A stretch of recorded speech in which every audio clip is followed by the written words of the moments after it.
Today, in Audiobooks for Me, we are going to listen to The Murder of Roger Ackroyd by Agatha Christie. This book is divided in 3 videos. Part 1, we hope you enjoy it, The Murder of Roger Ackroyd. Chapter 1, Dr. Sheppard at the Breakfast Table. Mrs. Ferrars died on the night of the 16th-17th September, a Thursday. I was sent for at 8 o'clock on the morning of Friday the 17th. There was nothing to be done. She had been dead some hours. It was just a few minutes after 9 when I reached home once more. I opened the front door with my latchkey and purposely delayed a few moments in the hall, hanging up my hat and the light overcoat that I had deemed a wise precaution against the chill of an early autumn morning. To tell the truth, I was considerably upset and worried. I am not going to pretend that at that moment I foresaw the events of the next few weeks. I emphatically did not do so, but my instinct told me that there were stirring times ahead. From the dining room on my left, there came the rattle of teacups and the short, dry cough of my sister Caroline. "Is that you, James?" she called. An unnecessary question, since who else could it be? To tell the truth, it was precisely my sister Caroline who was the cause of my few minutes' delay. The motto of the mongoose family, so Mr. Kipling tells us, is, "Go and find out." If Caroline ever adopts a crest, I should certainly suggest a mongoose rampant. One might omit the first part of the motto. Caroline can do any amount of finding out by sitting placidly at home. I don't know how she manages it, but there it is. I suspect that the servants and the tradesmen constitute her intelligence corps. When she goes out, it is not to gather in information but to spread it. At that, too, she is amazingly expert. It was really this last-named trait of hers which was causing me these pangs of indecision. Whatever I told Caroline now concerning the demise of Mrs. Ferrars would be common knowledge all over the village within the space of an hour and a half. As a professional man, I naturally aim at discretion. Therefore, I have got into the habit of continually withholding all information possible from my sister. She usually finds out just the same, but I have the moral satisfaction of knowing that I am in no way to blame. Mrs. Ferrars' husband died just over a year ago, and Caroline has constantly asserted, without the least foundation for the assertion, that his wife poisoned him. She scorns my invariable rejoinder that Mr. Ferrars died of acute gastritis, helped on by habitual overindulgence in alcoholic beverages. The symptoms of gastritis and arsenical poisoning are not, I agree, unlike, but Caroline bases her accusation on quite different lines. You've only got to look at her, I have heard her say. Mrs. Ferrars, though not in her first youth, was a very attractive woman, and her clothes, though simple, always seemed to fit her very well. But all the same, lots of women buy their clothes in Paris and have not, on that account, necessarily poisoned their husbands. As I stood hesitating in the hall, with all this passing through my mind, Caroline's voice came again, with a sharper note in it. "What on earth are you doing out there, James? Why don't you come and get your breakfast?" "Just coming, my dear," I said hastily. "I've been hanging up my overcoat." "You could have hung up half a dozen overcoats in this time." She was quite right. I could have. I walked into the dining room, gave Caroline the accustomed peck on the cheek, and sat down to eggs and bacon. The bacon was rather cold. "You've had an early call," remarked Caroline. "Yes," I said. "King's Paddock, Mrs. Ferrars." "I know," said my sister. "How did you know?" "Annie told me." Annie is the house parlour-maid, a nice girl, but an inveterate talker. There was a pause. I continued to eat eggs and bacon. My sister's nose, which is long and thin, quivered a little at the tip, as it always does when she's interested or excited over anything. "Well?" she demanded. "A bad business, nothing to be done. Must have died in her sleep." "I know," said my sister again. This time I was annoyed. "You can't know," I snapped. I didn't know myself until I got there, and I haven't mentioned it to a soul yet. If that girl Annie knows, she must be a clairvoyant. It wasn't Annie who told me. It was the milkman. He had it from the Ferrars cook. As I say, there is no need for Caroline to go out to get information. She sits at home, and it comes to her. My sister continued, "What did she die of? Heart failure." "Didn't the milkman tell you that?" I inquired sarcastically. Sarcasm is wasted on Caroline. She takes it seriously and answers accordingly. "He didn't know," she explained. After all, Caroline was bound to hear sooner or later. She might as well hear from me. "She died of an overdose of veronal. She's been taking it lately for sleeplessness. Must have taken too much." "Nonsense," said Caroline immediately. "She took it on purpose. Don't tell me." It is odd how, when you have a secret belief of your own which you do not wish to acknowledge, the voicing of it by someone else will rouse you to a fury of denial. I burst immediately into indignant speech. "There you go again," I said, "rushing along without rhyme or reason. Why on earth should Mrs. Ferrars wish to commit suicide? A widow, fairly young still, very well off, good health, and nothing to do but enjoy life. It's absurd." "Not at all. Even you must have noticed how different she has been looking lately. It's been coming on for the last 6 months. She's looked positively hag-ridden, and you have just admitted that she hasn't been able to sleep." "What is your diagnosis?" I demanded coldly. "An unfortunate love affair, I suppose?" My sister shook her head. "Remorse," she said, with great gusto. "Remorse?" "Yes. You never would believe me when I told you she poisoned her husband. I'm more than ever convinced of it now." "I don't think you're very logical," I objected. "Surely if a woman committed a crime like murder, she'd be sufficiently cold-blooded to enjoy the fruits of it without any weak-minded sentimentality such as repentance." Caroline shook her head. "There probably are women like that, but Mrs. Ferrars wasn't one of them.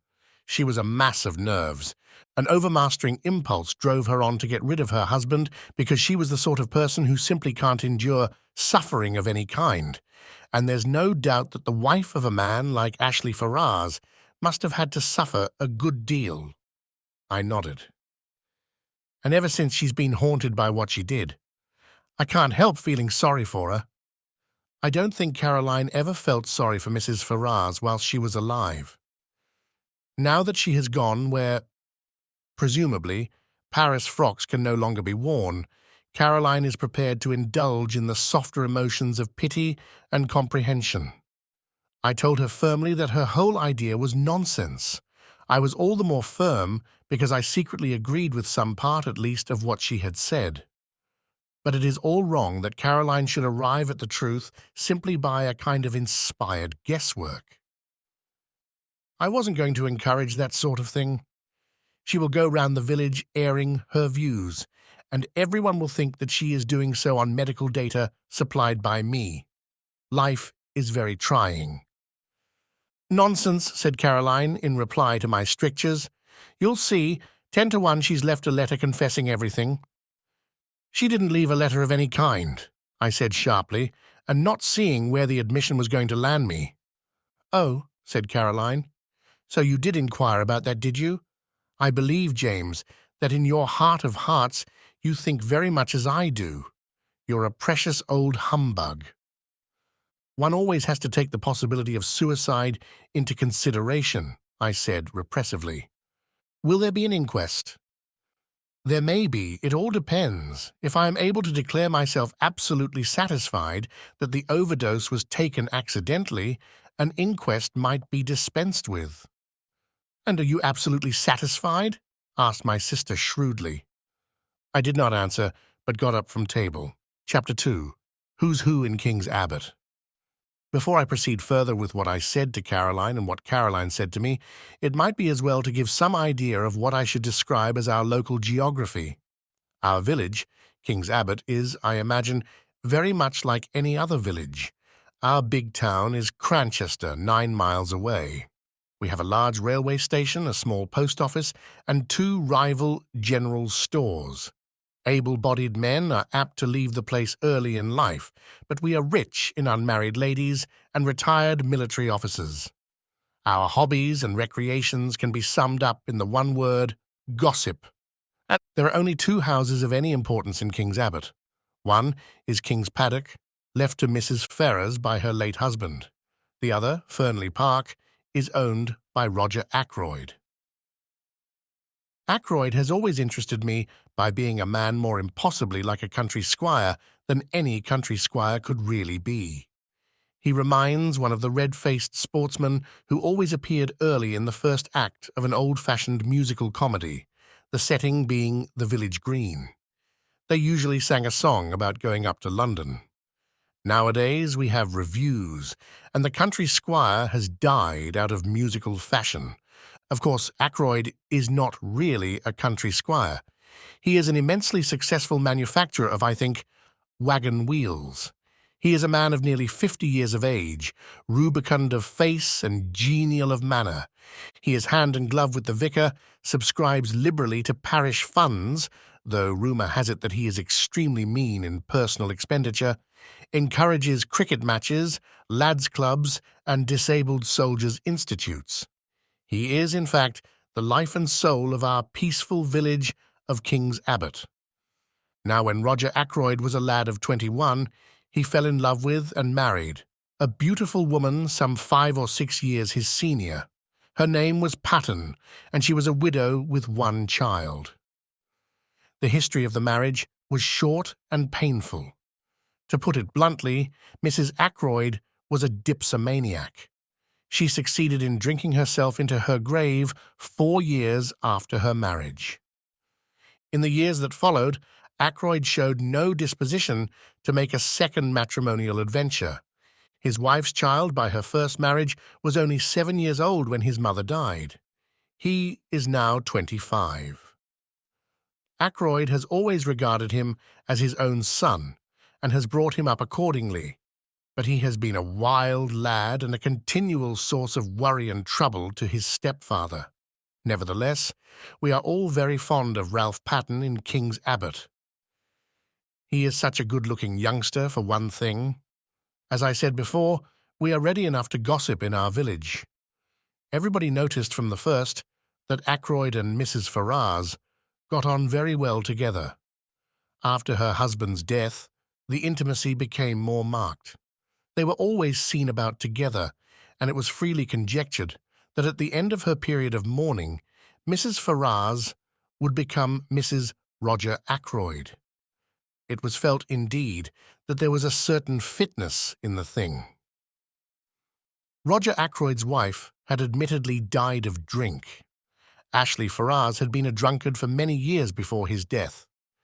It was only fitting that these 2 victims of alcoholic excess should make up to each other for all that they had previously endured at the hands of their former spouses. The Ferrars only came to live here just over a year ago, but a halo of gossip has surrounded Ackroyd for many years past.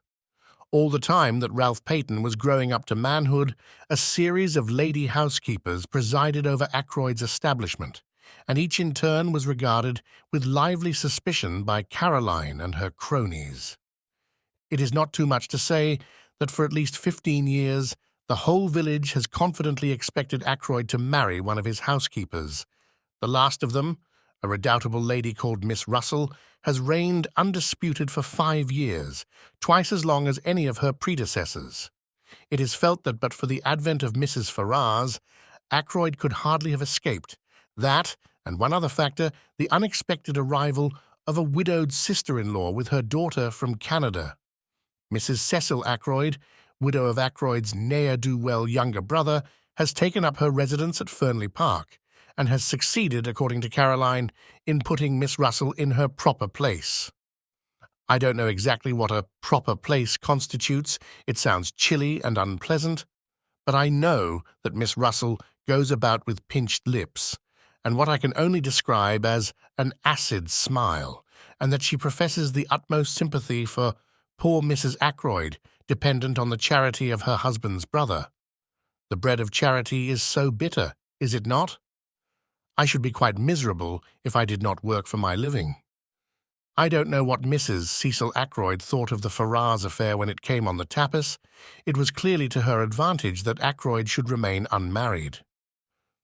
She was always very charming, not to say gushing, to Mrs. Ferrars when they met. Caroline says that proves less than nothing.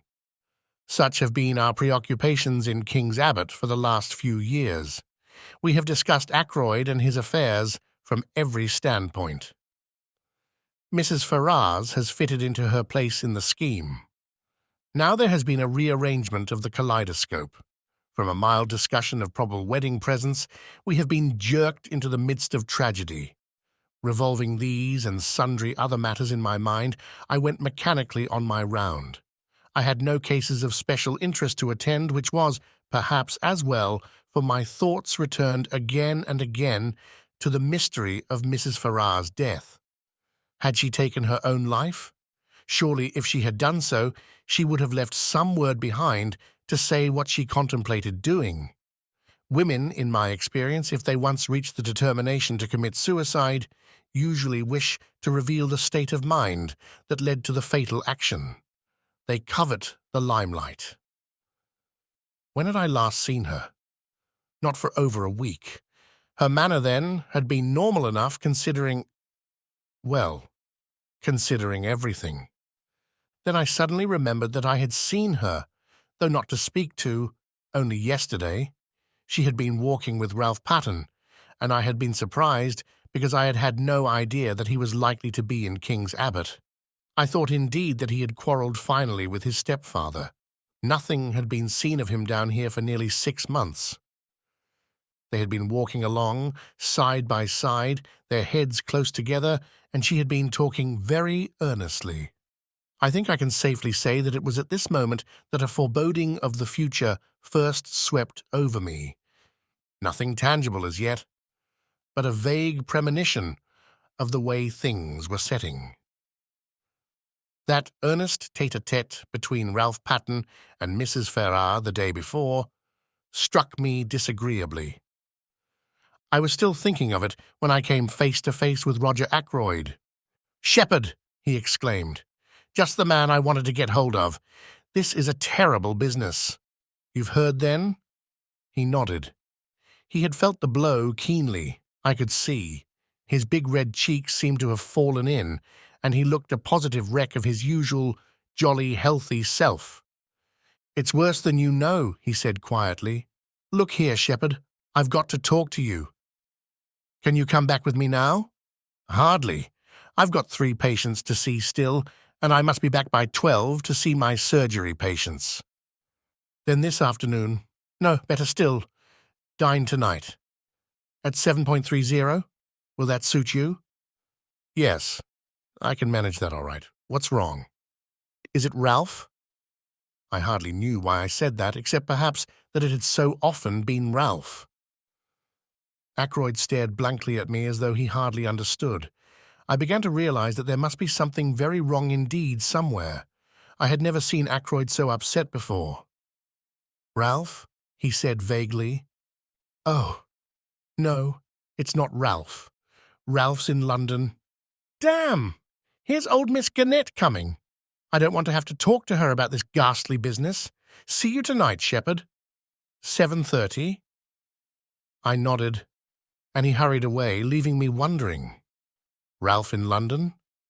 But he had certainly been in King's Abbot the preceding afternoon. He must have gone back to town last night or early this morning, and yet Ackroyd's manner had conveyed quite a different impression. He had spoken as though Ralph had not been near the place for months. I had no time to puzzle the matter out further. Miss Gannett was upon me, thirsting for information. Miss Gannett has all the characteristics of my sister Caroline, but she lacks that unerring aim in jumping to conclusions which lends a touch of greatness to Caroline's manoeuvres. Miss Gannett was breathless and interrogatory. Wasn't it sad about poor dear Mrs. Ferrars? A lot of people were saying she had been a confirmed drug taker for years. So wicked the way people went about saying things. And yet the worst of it was, there was usually a grain of truth somewhere in these wild statements. No smoke without fire. They were saying, too, that Mr. Ackroyd had found out about it and had broken off the engagement. Because there was an engagement. She, Miss Gannett, had proof positive of that. Of course I must know all about it. Doctors always did. But they never tell. And all this with a sharp, beady eye on me to see how I reacted to these suggestions. Fortunately, long association with Caroline has led me to preserve an impassive countenance and to be ready with small, non-committal remarks. On this occasion, I congratulated Miss Gannett on not joining in ill-natured gossip. Rather a neat counter-attack, I thought. It left her in difficulties. And before she could pull herself together, I had passed on. I went home thoughtful to find several patients waiting for me in the surgery. I had dismissed the last of them, as I thought, and was just contemplating a few minutes in the garden before lunch when I perceived one more patient waiting for me. She rose and came towards me as I stood somewhat surprised. I don't know why I should have been, except that there is a suggestion of cast iron about Miss Russell as something that is above the ills of the flesh. Ackroyd's housekeeper is a tall woman, handsome but forbidding in appearance. She has a stern eye and lips that shut tightly, and I feel that if I were an under-housemaid or a kitchen maid, I should run for my life whenever I heard her coming. "Good morning, Dr. Sheppard," said Miss Russell. "I should be much obliged if you would take a look at my knee." I took a look, but truth to tell, I was very little wiser when I had done so.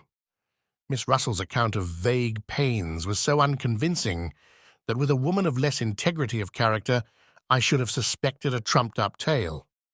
It did cross my mind for one moment that Miss Russell might have deliberately invented this affection of the knee in order to pump me on the subject of Mrs. Ferrars' death. But I soon saw that there, at least, I had misjudged her. She made a brief reference to the tragedy, nothing more. Yet she certainly seemed disposed to linger and chat. "Well, thank you very much for this bottle of liniment, Doctor," she said at last. "Not that I believe it will do the least good."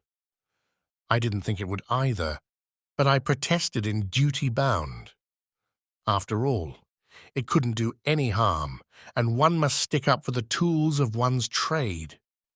"I don't believe in all these drugs," said Miss Russell, her eyes sweeping over my array of bottles disparagingly. "Drugs do a lot of harm. Look at the cocaine habit." "Well, as far as that goes, it's very prevalent in high society. I'm sure Miss Russell knows far more about high society than I do." I didn't attempt to argue with her. "Just tell me this, Doctor," said Miss Russell. "Suppose you are really a slave of the drug habit. Is there any cure?" One cannot answer a question like that offhand. I gave her a short lecture on the subject, and she listened with close attention. I still suspected her of seeking information about Mrs. Ferrars. "Now, veronal, for instance," I proceeded, but strangely enough, she didn't seem interested in veronal. Instead, she changed the subject and asked me if it was true that there were certain poisons so rare as to baffle detection. "Ah," I said, "you've been reading detective stories?" She admitted that she had. "The essence of a detective story," I said, "is to have a rare poison, if possible something from South America that nobody has ever heard of, something that one obscure tribe of savages used to poison their arrows with. Death is instantaneous, and Western science is powerless to detect it. That is the kind of thing you mean?" "Yes, is there really such a thing?" I shook my head regretfully. "I'm afraid there isn't. There's curare, of course." I told her a good deal about curare, but she seemed to have lost interest once more. She asked me if I had any in my poison cupboard, and when I replied in the negative, I fancy I fell in her estimation. She said she must be getting back, and I saw her out at the surgery door just as the luncheon gong went. I should never have suspected Miss Russell of a fondness for detective stories.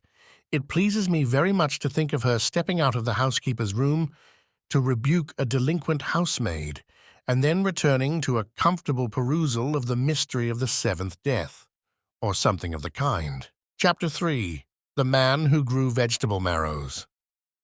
I told Caroline at lunchtime that I should be dining at Fernley. She expressed no objection. On the contrary, no. "Excellent," she said. "You'll hear all about it. By the way, what is the trouble with Ralph?" "With Ralph?" I said, surprised. "There isn't any." "Then why is he staying at the Three Boars instead of at Fernley Park?" I did not for a minute question Caroline's statement that Ralph Putton was staying at the local inn. That Caroline said so was enough for me. "Ackroyd told me he was in London," I said. In the surprise of the moment, I departed from my valuable rule of never parting with information. "Oh," said Caroline. I could see her nose twitching as she worked on this. "He arrived at the Three Boars yesterday morning," she said, "and he's still there. Last night, he was out with a girl." That did not surprise me in the least. Ralph, I should say, is out with a girl most nights of his life.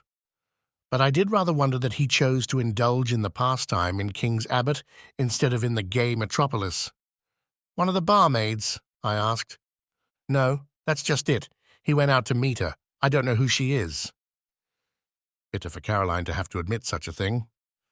"But I can guess," continued my indefatigable sister. I waited patiently. "His cousin?" "Flora Ackroyd!" I exclaimed in surprise.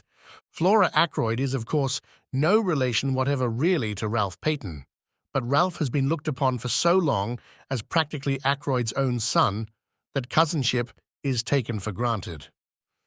"Flora Ackroyd," said my sister, "but why not go to Fernley if he wanted to see her?" "Secretly engaged," said Caroline with immense enjoyment. "Old Ackroyd won't hear of it, and they have to meet this way." I saw a good many flaws in Caroline's theory, but I forbore to point them out to her. An innocent remark about our new neighbour created a diversion. The house next door, the Larches, has recently been taken by a stranger. To Caroline's extreme annoyance, she has not been able to find out anything about him, except that he is a foreigner. The intelligence corps has proved a broken reed. Presumably the man has milk and vegetables and joints of meat and occasional whitings, just like everybody else. But none of the people who make it their business to supply these things seem to have acquired any information. His name, apparently, is Mr. Porret, a name which conveys an odd feeling of unreality.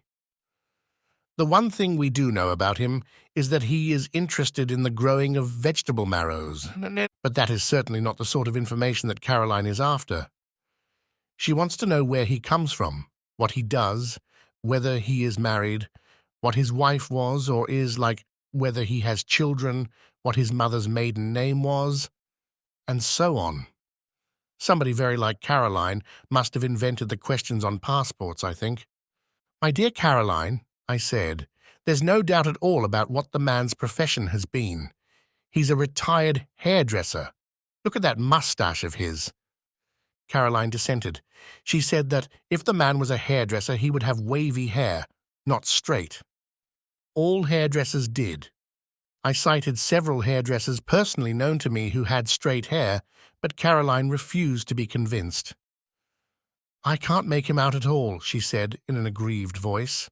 "I borrowed some garden tools the other day, and he was most polite, but I couldn't get anything out of him. I asked him point-blank at last whether he was a Frenchman, and he said he wasn't, and somehow I didn't like to ask him any more." I began to be more interested in our mysterious neighbour. A man who is capable of shutting up Caroline and sending her, like the Queen of Sheba, empty away must be something of a personality. "I believe," said Caroline, "that he's got one of those new vacuum cleaners." I saw a meditated loan, and the opportunity of further questioning gleaming from her eye. I seized the chance to escape into the garden. I'm rather fond of gardening. I was busily exterminating dandelion roots when a shout of warning sounded from close by. and a heavy body whizzed by my ear and fell at my feet with a repellent squelch. It was a vegetable marrow. I looked up angrily. Over the wall to my left there appeared a face, an egg-shaped head, partially covered with suspiciously black hair, two immense moustaches, and a pair of watchful eyes. It was our mysterious neighbour, Mr. Porritt. He broke at once into fluent apologies. "I demand of you 1,000 pardons, monsieur. I am without defence. For some months now I cultivate the marrows. This morning suddenly I enrage myself with these marrows. I send them to promenade themselves. Alas, not only mentally but physically. I seize the biggest. I hurl him over the wall. Monsieur, I'm ashamed. I prostrate myself." Before such profuse apologies, my anger was forced to melt. After all, the wretched vegetable hadn't hit me. But I sincerely hoped that throwing large vegetables over walls was not our new friend's hobby. Such a habit could hardly endear him to us as a neighbour. The strange little man seemed to read my thoughts. "Ah, no," he exclaimed, "do not disquiet yourself. It is not with me a habit. But can you figure to yourself, monsieur, that a man may work towards a certain object, may labour and toil to attain a certain kind of leisure and occupation, and then find that after all he yearns for the old busy days and the old occupations that he thought himself so glad to leave?" "Yes," I said slowly, "I fancy that is a common enough occurrence. I myself am perhaps an instance. A year ago I came into a legacy enough to enable me to realize a dream. I have always wanted to travel, to see the world. Well, that was a year ago, as I said, and I am still here." My little neighbour nodded. "The chains of habit. We work to attain an object, and the object gained, we find that what we miss is the daily toil. And mark you, monsieur, my work was interesting work. The most interesting work there is in the world." "Yes," I said encouragingly. For the moment the spirit of Caroline was strong within me. "The study of human nature, monsieur." "Just so," I said kindly. Clearly a retired hairdresser who knows the secrets of human nature better than a hairdresser. Also, I had a friend who for many years never left my side. Occasionally of an imbecility to make one afraid, nevertheless he was very dear to me. Figure to yourself that I miss even his stupidity, his naivete, his honest outlook, the pleasure of delighting and surprising him by my superior gifts. All these I miss more than I can tell you." "He died?" I asked sympathetically. "Not so. He lives and flourishes, but on the other side of the world. He is now in the Argentine." "In the Argentine," I said enviously. "I have always wanted to go to South America." I sighed, and then looked up to find Mr. Porritt eyeing me sympathetically. He seemed an understanding little man. "You will go there, yes?" he asked. I shook my head with a sigh. "I could have gone," I said, "a year ago. But I was foolish, and worse than foolish, greedy. I risked the substance for the shadow." "I comprehend," said Mr. Porritt. "You speculated?" I nodded mournfully, but in spite of myself I felt secretly entertained. This ridiculous little man was so portentously solemn. "Not the porcupine oil fields?" he asked suddenly. I stared. "I thought of them, as a matter of fact, but in the end I plumped for a gold mine in Western Australia." My neighbour was regarding me with a strange expression which I could not fathom. "It is fate," he said at last. "What is fate?" I asked irritably. "That I should live next to a man who seriously considers porcupine oil fields and also West Australian gold mines. Tell me, have you also a penchant for auburn hair?" I stared at him open-mouthed, and he burst out laughing. "No, no, it is not the insanity that I suffer from. Make your mind easy. It was a foolish question that I put to you there, for see you, my friend of whom I spoke was a young man, a man who thought all women good, and most of them beautiful.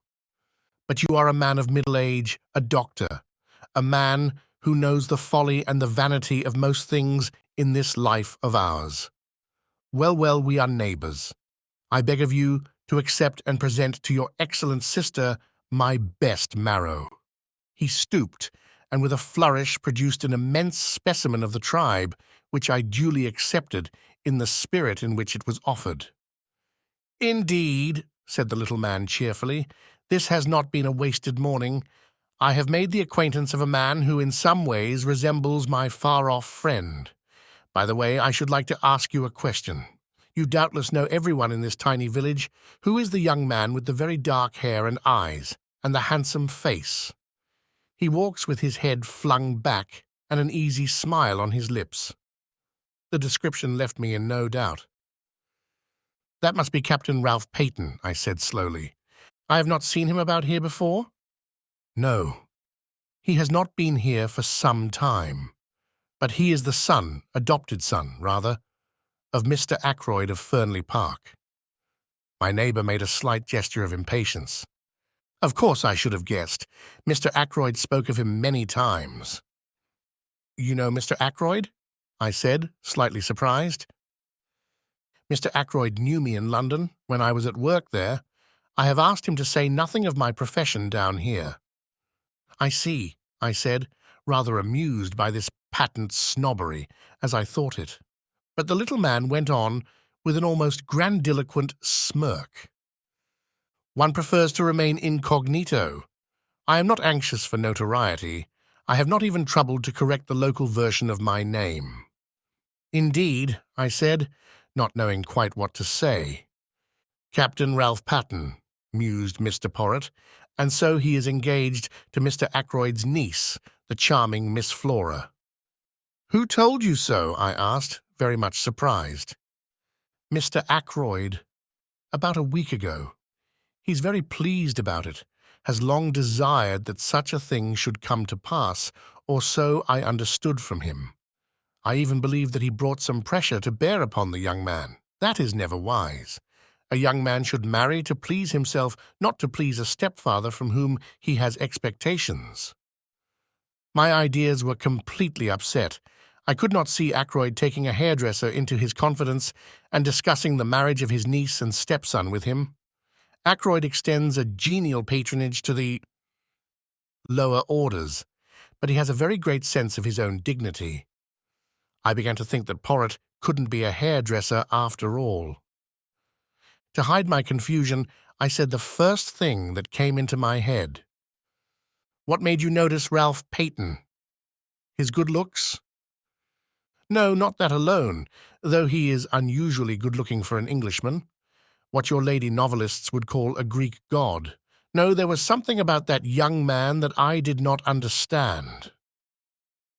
He said the last sentence in a musing tone of voice which made an indefinable impression upon me.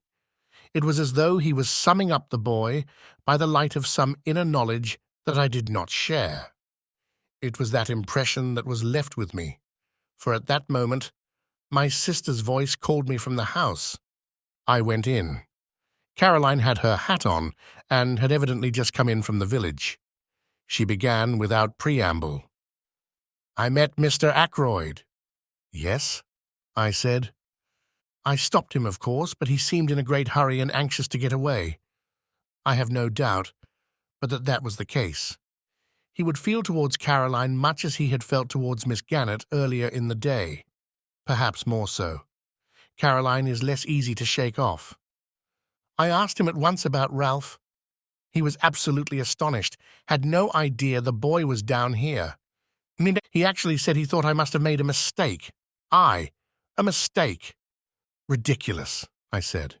He ought to have known you better. Then he went on to tell me that Ralph and Flora are engaged. I know that too, I interrupted with modest pride. Who told you? Our new neighbour. Caroline visibly wavered for a second or two, much as a roulette ball might coyly hover between two numbers. Then she declined the tempting red herring. I told Mr. Ackroyd that Ralph was staying at the Three Boars. "Caroline," I said, "do you never reflect that you might do a lot of harm with this habit of yours of repeating everything indiscriminately?" "Nonsense," said my sister. "People ought to know things. I consider it my duty to tell them. Mr. Ackroyd was very grateful to me." "Well," I said, for there was clearly more to come, "I think he went straight off to the Three Boars, but if so, he didn't find Ralph there." "No, no, because as I was coming back through the wood—" "Coming back through the wood," I interrupted. Caroline had the grace to blush. "It was such a lovely day," she exclaimed. "I thought I would make a little round. The woods with their autumnal tints are so perfect at this time of year." Caroline does not care a hang for woods at any time of year. Normally she regards them as places where you get your feet damp and where all kinds of unpleasant things may drop on your head. No, it was good sound mongoose instinct which took her to our local wood. It is the only place adjacent to the village of King's Abbot where you can talk with a young woman unseen by the whole of the village. It adjoins the park of Fernley. "Well," I said, "go on." "As I say, I was just coming back through the wood when I heard voices." Caroline paused. "Yes?" "One was Ralph Peyton's. I knew it at once. The other was a girl's. Of course I didn't mean to listen." "Of course not," I interjected with patent sarcasm, which was, however, wasted on Caroline. "But I simply couldn't help overhearing. The girl said something, I didn't quite catch what it was, and Ralph answered. He sounded very angry. 'My dear girl,' he said, 'don't you realize that it is quite on the cards the old man will cut me off with a shilling? He's been pretty fed up with me for the last few years. A little more would do it. And we need the dibs, my dear. I shall be a very rich man when the old fellow pops off. He's mean as they make 'em, but he's rolling in money really. I don't want him to go altering his will. You leave it to me, and don't worry.' Those were his exact words. I remember them perfectly. Unfortunately, just then, I stepped on a dry twig or something, and they lowered their voices and moved away. I couldn't, of course, go rushing after them, so wasn't able to see who the girl was." "That must have been most vexing," I said. "I suppose, though, you hurried on to the Three Boars, felt faint, and went into the bar for a glass of brandy, and so were able to see if both the barmaids were on duty?" "It wasn't a barmaid," said Caroline unhesitatingly. "In fact, I'm almost sure that it was Flora Ackroyd, only it doesn't seem to make sense," I agreed. "But if it wasn't Flora, who could it have been?" Rapidly, my sister ran over a list of maidens living in the neighborhood, with profuse reasons for and against. When she paused for breath, I murmured something about a patient and slipped out. I proposed to make my way to the Three Boars. It seemed likely that Ralph Peyton would have returned there by now. I knew Ralph very well, better perhaps than anyone else in King's Abbot, for I had known his mother before him, and therefore I understood much in him that puzzled others. He was, to a certain extent, the victim of heredity. He had not inherited his mother's fatal propensity for drink, but nevertheless he had in him a strain of weakness. As my new friend of this morning had declared, he was extraordinarily handsome.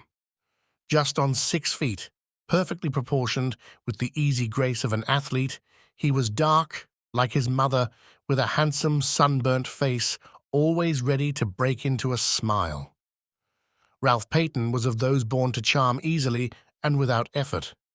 He was self-indulgent and extravagant, with no veneration for anything on earth, but he was lovable nevertheless, and his friends were all devoted to him.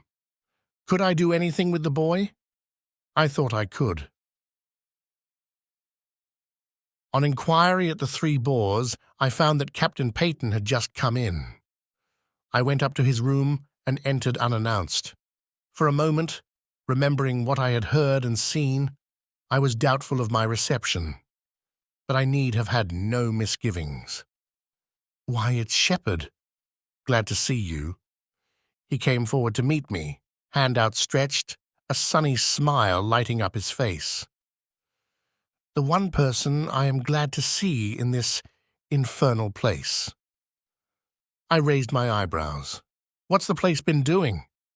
He gave a vexed laugh. "It's a long story. Things haven't been going well with me, Doctor. But have a drink, won't you?" "Thanks," I said. "I will." He pressed the bell, then coming back, threw himself into a chair. "Not to mince matters," he said gloomily, "I'm in the devil of a mess. In fact, I haven't the least idea what to do next." "What's the matter?" I asked sympathetically. "It's my confounded stepfather." "What has he done?" "It isn't what he's done yet, but what he's likely to do." The bell was answered, and Ralph ordered the drinks. When the man had gone again, he sat hunched in the armchair, frowning to himself. "Is it really serious?" I asked. He nodded. "I'm fairly up against it this time," he said soberly. The unusual ring of gravity in his voice told me that he spoke the truth. It took a good deal to make Ralph grave. "In fact," he continued, "I can't see my way ahead. I'm damned if I can." "If I could help," I suggested diffidently. But he shook his head very decidedly. "Good of you, Doctor, but I can't let you in on this. I've got to play a lone hand." He was silent a minute, and then repeated, in a slightly different tone of voice, "Yes, I've got to play a lone hand." Chapter 4. Dinner at Fernley. It was just a few minutes before 7:30 when I rang the front doorbell of Fernley Park. The door was opened with admirable promptitude by Parker, the butler. The night was such a fine one that I had preferred to come on foot. I stepped into the big square hall, and Parker relieved me of my overcoat.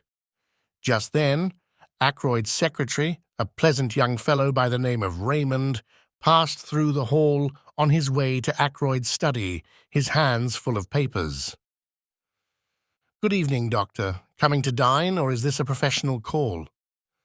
The last was in allusion to my black bag, which I had laid down on the oak chest.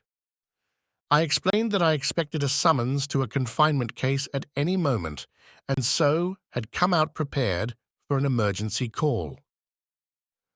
Raymond nodded and went on his way, calling over his shoulder, "Go into the drawing-room, you know the way. The ladies will be down in a minute. I must just take these papers to Mr. Ackroyd, and I'll tell him you're here." On Raymond's appearance, Parker had withdrawn, so I was alone in the hall. I settled my tie, glanced in a large mirror which hung there, and crossed to the door directly facing me, which was, as I knew, the door of the drawing-room. I noticed, just as I was turning the handle, a sound from within, the shutting down of a window. I took it to be. I noted it, I may say, quite mechanically, without attaching any importance to it at the time. I opened the door and walked in. As I did so, I almost collided with Miss Russell, who was just coming out. We both apologized. For the first time I found myself appraising the housekeeper and thinking what a handsome woman she must once have been.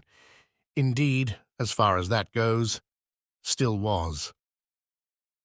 Her dark hair was unstreaked with grey, and when she had a colour, as she had at this minute, the stern quality of her looks was not so apparent. Quite subconsciously I wondered whether she had been out, for she was breathing hard, as though she had been running. "I'm afraid I'm a few minutes early," I said. "Oh, I don't think so.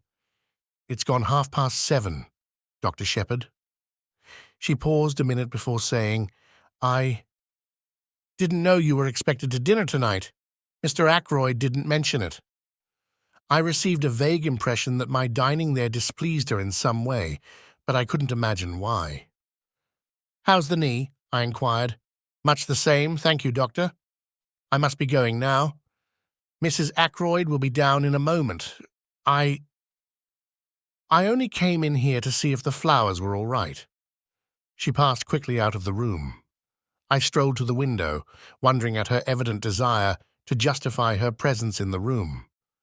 As I did so, I saw what, of course, I might have known all the time had I troubled to give my mind to it, namely, that the windows were long French ones, opening on the terrace.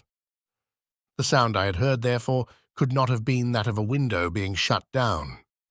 Quite idly, and more to distract my mind from painful thoughts than for any other reason, I amused myself by trying to guess what could have caused the sound in question. Coals on the fire?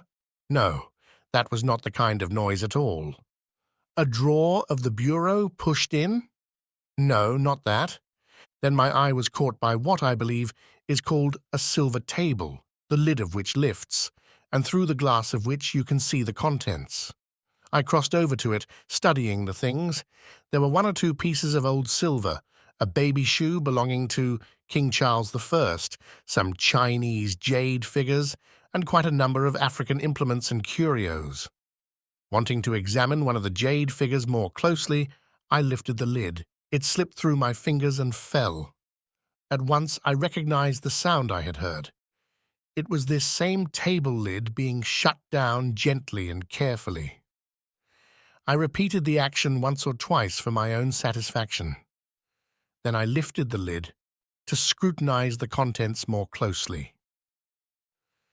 I was still bending over the open silver table when Flora Ackroyd came into the room. Quite a lot of people do not like Flora Ackroyd, but nobody can help admiring her. And to her friends, she can be very charming. The first thing that strikes you about her is her extraordinary fairness. She has the real Scandinavian pale gold hair. Her eyes are blue, blue as the waters of a Norwegian fjord, and her skin is cream and roses. She has square, boyish shoulders and slight hips, and to a jaded medical man, it is very refreshing to come across such perfect health. A simple, straightforward English girl. I may be old-fashioned, but I think the genuine article takes a lot of beating. Flora joined me by the silver table and expressed heretical doubts as to King Charles, I ever having worn the baby shoe.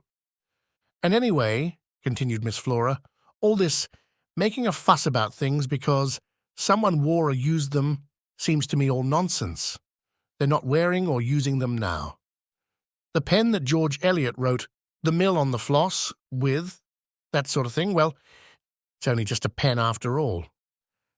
If you're really keen on George Eliot, why not get The Mill on the Floss in a cheap edition and read it? I suppose you never read such old out-of-date stuff, Miss Flora? You're wrong, Dr. Sheppard. I love The Mill on the Floss. I was rather pleased to hear it. The things young women read nowadays and profess to enjoy positively frighten me. You haven't congratulated me yet, Dr. Sheppard, said Flora. Haven't you heard? She held out her left hand. On the third finger of it was an exquisitely set single pearl. I'm going to marry Ralph, you know, she went on. Uncle is very pleased. It keeps me in the family, you see. I took both her hands in mine. My dear, I said, I hope you'll be very happy. We've been engaged for about a month, continued Flora in her cool voice, but it was only announced yesterday. Uncle is going to do up Crossstones and give it to us to live in, and we're going to pretend to farm. Really, we shall hunt all the winter, town for the season, and then go yachting. I love the sea, and of course I shall take a great interest in the parish affairs and attend all the mothers' meetings. Just then, Mrs. Ackroyd rustled in, full of apologies for being late. I'm sorry to say I detest Mrs. Ackroyd. She's all chains and teeth and bones, a most unpleasant woman. She has small, pale, flinty blue eyes, and however gushing her words may be, those eyes of hers always remain coldly speculative. I went across to her, leaving Flora by the window. She gave me a handful of assorted knuckles and rings to squeeze, and began talking volubly. Had I heard about Flora's engagement, so suitable in every way? The dear young things had fallen in love at first sight.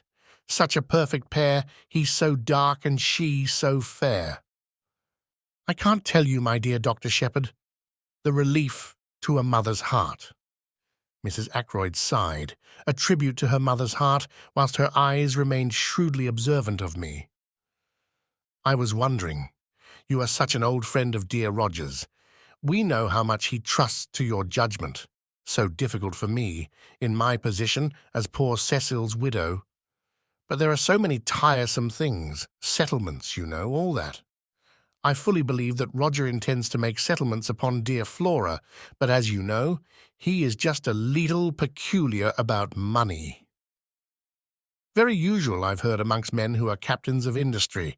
I wondered, if you could just sound him on the subject? Flora is so fond of you.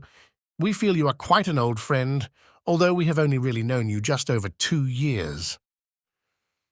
Mrs. Ackroyd's eloquence was cut short as the drawing-room door opened once more.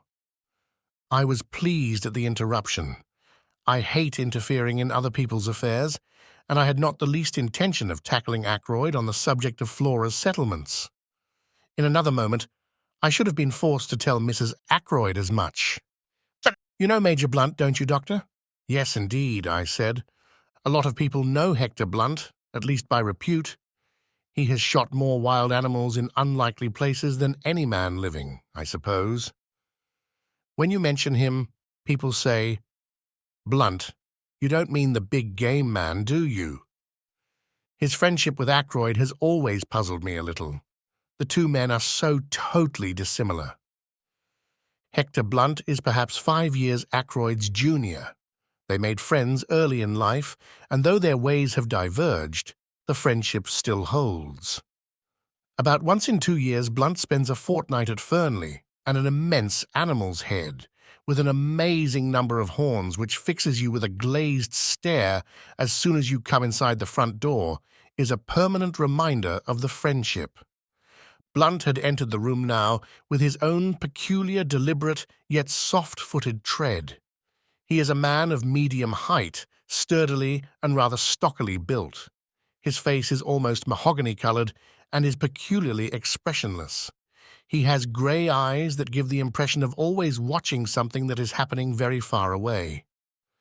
He talks little, and what he does say is said jerkily, as though the words were forced out of him unwillingly. He said now, "How are you, Sheppard?" in his usual abrupt fashion, and then stood squarely in front of the fireplace, looking over our heads as though he saw something very interesting happening in Timbuktu. "Major Blunt," said Flora, "I wish you'd tell me about these African things. I'm sure you know what they all are." I have heard Hector Blunt described as a woman-hater, but I noticed that he joined Flora at the silver table with what might be described as alacrity. They bent over it together. I was afraid Mrs. Ackroyd would begin talking about settlements again, so I made a few hurried remarks about the new sweet pea. I knew there was a new sweet pea because the Daily Mail had told me so that morning. Mrs. Ackroyd knows nothing about horticulture, but she is the kind of woman who likes to appear well-informed about the topics of the day, and she, too, reads the Daily Mail. We were able to converse quite intelligently until Ackroyd and his secretary joined us, and immediately afterwards Parker announced dinner. My place at table was between Mrs. Ackroyd and Flora. Blunt was on Mrs. Ackroyd's other side, and Geoffrey Raymond next to him. Dinner was not a cheerful affair.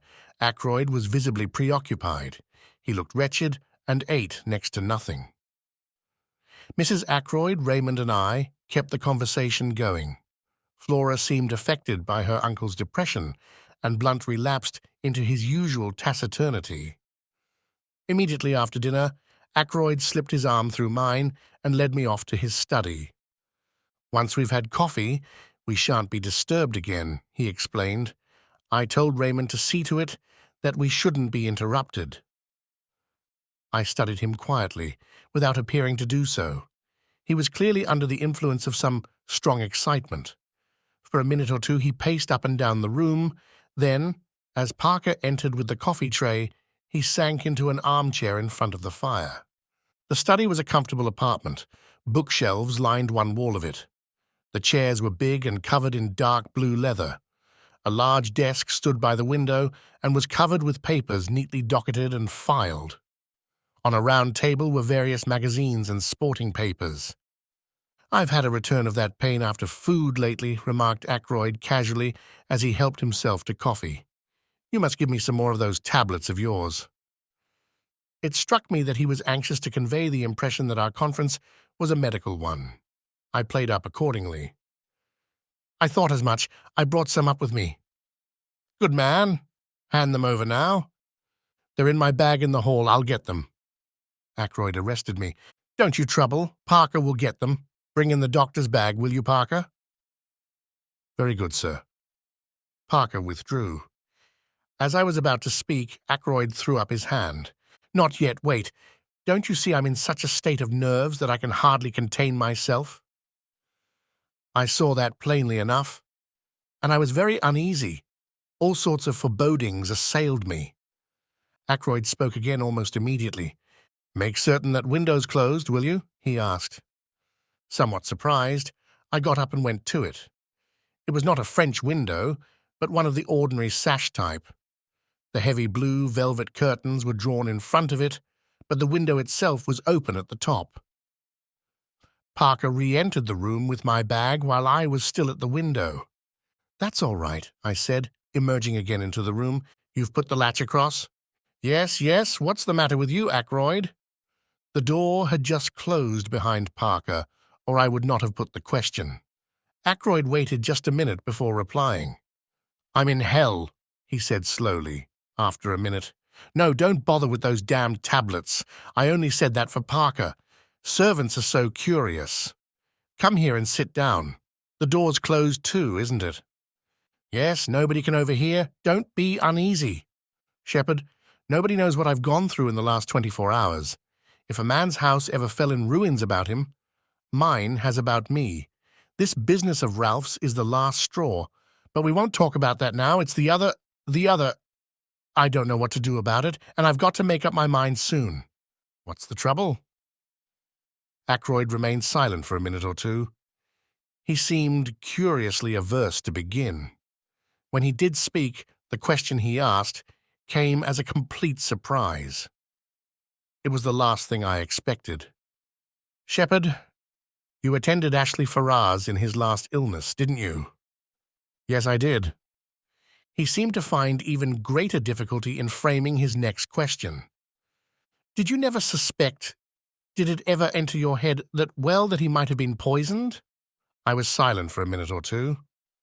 Then I made up my mind what to say.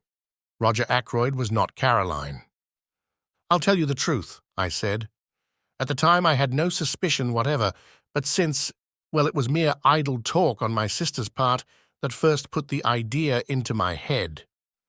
Since then, I haven't been able to get it out again. But mind you, I've no foundation whatever for that suspicion." "He was poisoned," said Ackroyd. He spoke in a dull, heavy voice. "Who by?" I asked sharply. "His wife." "How do you know that?" "She told me so herself." "When?" "Yesterday. My God, yesterday.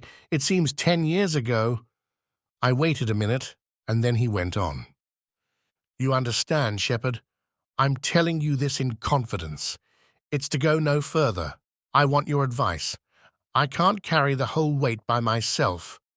As I said just now, I don't know what to do." "Can you tell me the whole story?" I said. "I'm still in the dark. How did Mrs. Ferrars come to make this confession to you?" "It's like this. 3 months ago I asked Mrs. Ferrars to marry me. She refused. I asked her again and she consented, but she refused to allow me to make the engagement public until her year of mourning was up. Yesterday I called upon her, pointed out that a year and 3 weeks had now elapsed since her husband's death, and that there could be no further objection to making the engagement public property. And I had noticed that she had been very strange in her manner for some days. Now suddenly, without the least warning, she broke down completely. She told me everything. Her hatred of her brute of a husband, her growing love for me, and the dreadful means she had taken. Poison! My God, it was murder in cold blood. I saw the repulsion, the horror in Ackroyd's face. So Mrs. Ferrars must have seen it. Ackroyd is not the type of the great lover who can forgive all for love's sake. He is fundamentally a good citizen. All that was sound and wholesome and law-abiding in him must have turned from her utterly in that moment of revelation. Yes, he went on, in a low, monotonous voice. She confessed everything. It seems that there is one person who has known all along, who has been blackmailing her for huge sums. It was the strain of that drove her nearly mad. Who was the man? Suddenly before my eyes there arose the picture of Ralph Patten and Mrs. Ferrars side by side, their heads so close together. I felt a momentary throb of anxiety.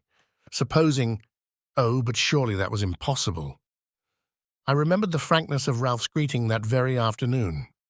Absurd. She wouldn't tell me his name, said Ackroyd slowly. As a matter of fact, she didn't actually say that it was a man. But of course, I agreed, it must have been a man, and you've no suspicion at all. For answer, Ackroyd groaned and dropped his head into his hands. It can't be, he said. I'm mad even to think of such a thing. No, I won't even admit to you the wild suspicion that crossed my mind. I'll tell you this much, though. Something she said made me think that the person in question might be actually among my household. But that can't be so. I must have misunderstood her. What did you say to her? I asked. What could I say? She saw, of course, the awful shock it had been to me. And then there was the question, what was my duty in the matter? She had made me, you see, an accessory after the fact. She saw all that, I think, quicker than I did. I was stunned, you know. She asked me for 24 hours, made me promise to do nothing till the end of that time, and she steadfastly refused to give me the name of the scoundrel who had been blackmailing her. I suppose she was afraid that I might go straight off and hammer him, and then the fat would have been in the fire as far as she was concerned. She told me that I should hear from her before 24 hours had passed. My God! I swear to you, Sheppard, that it never entered my head what she meant to do. Suicide. And I drove her to it. No, I said. Don't take an exaggerated view of things. The responsibility for her death doesn't lie at your door. The question is, what am I to do now? The poor lady is dead. Why rake up past trouble? I rather agree with you, I said. But there's another point. How am I to get hold of that scoundrel who drove her to death as surely as if he'd killed her? He knew of the first crime, and he fastened onto it like some obscene vulture. She's paid the penalty. Is he to go scot-free? I see, I said slowly. You want to hunt him down? It will mean a lot of publicity, you know. Yes, I've thought of that. I've zigzagged to and fro in my mind. I agree with you that the villain ought to be punished, but the cost has got to be reckoned. Ackroyd rose and walked up and down. Presently, he sank into the chair again. Look here, Sheppard, suppose we leave it like this. If no word comes from her, we'll let the dead things lie. What do you mean by word coming from her? I asked curiously. I have the strongest impression that somewhere or somehow she must have left a message for me before she went. I can't argue about it, but there it is. I shook my head. She left no letter or word of any kind. I asked. Sheppard, I'm convinced that she did, and more, I've a feeling that by deliberately choosing death, she wanted the whole thing to come out, if only to be revenged on the man who drove her to desperation. I believe that if I could have seen her then, she would have told me his name and bid me go for him for all I was worth. He looked at me. You don't believe in impressions? Oh, yes, I do, in a sense. If, as you put it, word should come from her. I broke off. The door opened noiselessly, and Parker entered with a salver on which were some letters. The Evening Post, sir, he said, handing the salver to Ackroyd. Then he collected the coffee cups and withdrew. My attention, diverted for a moment, came back to Ackroyd. He was staring like a man turned to stone at a long blue envelope. The other letters he had let drop to the ground. Her writing, he said in a whisper. She must have gone out and posted it last night, just before... He ripped open the envelope and drew out a thick enclosure. Then he looked up sharply. "You're sure you shut the window?" he said.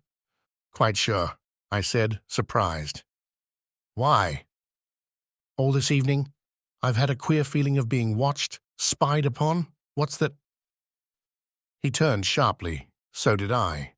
We both had the impression of hearing the latch of the door give ever so slightly. I went across to it and opened it. There was no one there. "Nerves," murmured Ackroyd to himself. He unfolded the thick sheets of paper and read aloud in a low voice. "My dear, my very dear Roger, a life calls for a life. I see that. I saw it in your face this afternoon. So I am taking the only road open to me. I leave to you the punishment of the person who has made my life a hell upon earth for the last year. I would not tell you the name this afternoon, but I propose to write it to you now.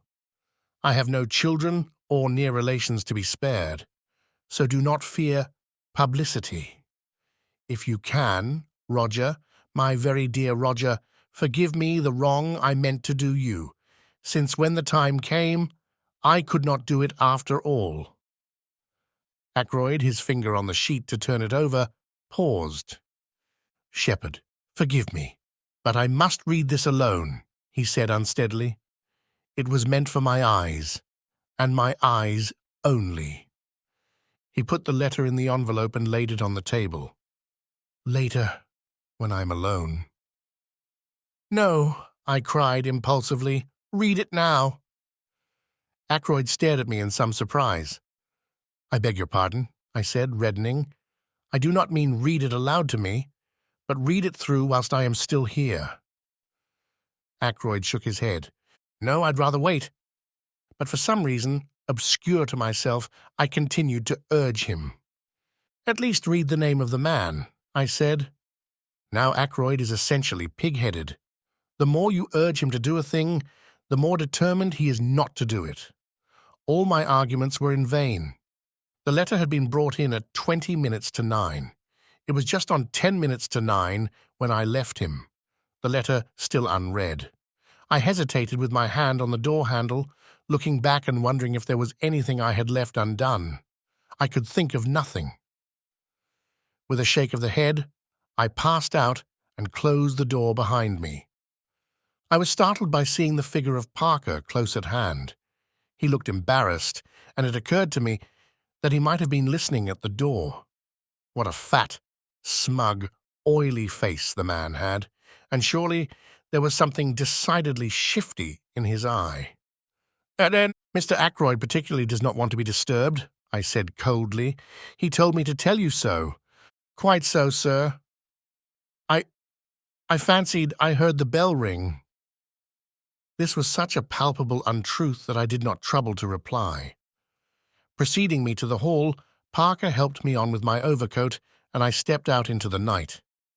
The moon was overcast, and everything seemed very dark and still. The village church clock chimed 9 o'clock as I passed through the lodge gates. I turned to the left towards the village and almost cannoned into a man coming in the opposite direction. "This the way to Fernley Park, mister?" asked the stranger in a hoarse voice. I looked at him. He was wearing a hat pulled down over his eyes and his coat collar turned up. I could see little or nothing of his face, but he seemed a young fellow. The voice was rough and uneducated. "These are the lodge gates here," I said. "Thank you, mister." He paused and then added, quite unnecessarily, "I'm a stranger in these parts, you see." He went on, passing through the gates as I turned to look after him. The odd thing was that his voice reminded me of someone's voice that I knew, but whose it was, I couldn't think.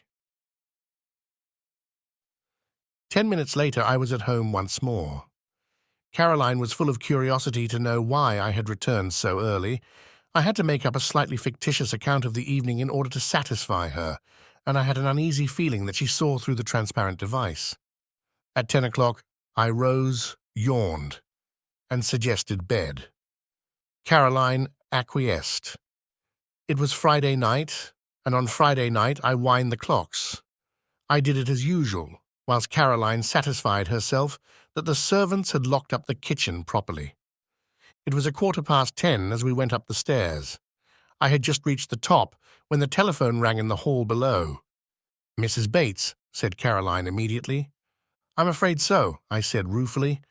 I ran down the stairs and took up the receiver. "What?" I said. "What? Certainly, I'll come at once." I ran upstairs, caught up my bag, and stuffed a few extra dressings into it. "Parker telephoning," I shouted to Caroline. "From Fernley. They've just found Roger Ackroyd murdered." Chapter 5. Murder. I got out the car in next to no time and drove rapidly to Fernley. Jumping out, I pulled the bell impatiently. There was some delay in answering, and I rang again. Then I heard the rattle of the chain, and Parker, his impassivity of countenance quite unmoved, stood in the open doorway. I pushed past him into the hall. "Where is he?" I demanded sharply. "I beg your pardon, sir?" "Your master. Mr. Ackroyd. Don't stand there staring at me, man. Have you notified the police?" "The police, sir? Did you say the police?" Parker stared at me as though I were a ghost. "What's the matter with you, Parker, if, as you say, your master has been murdered?" A gasp broke from Parker. "The master? Murdered? Impossible, sir." It was my turn to stare. "Didn't you telephone to me not 5 minutes ago and tell me that Mr. Ackroyd had been found murdered?" "Me, sir? Oh, no indeed, sir. I wouldn't dream of doing such a thing." "Do you mean to say it's all a hoax? That there's nothing the matter with Mr. Ackroyd?" "Excuse me, sir. Did the person telephoning use my name?" "I'll give you the exact words I heard. Is that Dr. Sheppard? Parker, the butler at Fernley, speaking. Will you please come at once, sir? Mr. Ackroyd has been murdered." Parker and I stared at each other blankly. "A very wicked joke to play, sir," he said at last, in a shocked tone. "Fancy saying a thing like that." "Where is Mr. Ackroyd?" I asked suddenly. "Still in the study, I fancy, sir. The ladies have gone to bed, and Major Blunt and Mr. Raymond are in the billiard room." "I think I'll just look in and see him for a minute," I said. I know he didn't want to be disturbed again, but this odd practical joke has made me uneasy. I'd just like to satisfy myself that he's all right. "Quite so, sir. It makes me feel quite uneasy myself. If you don't object to my accompanying you as far as the door, sir?" "Not at all," I said. "Come along."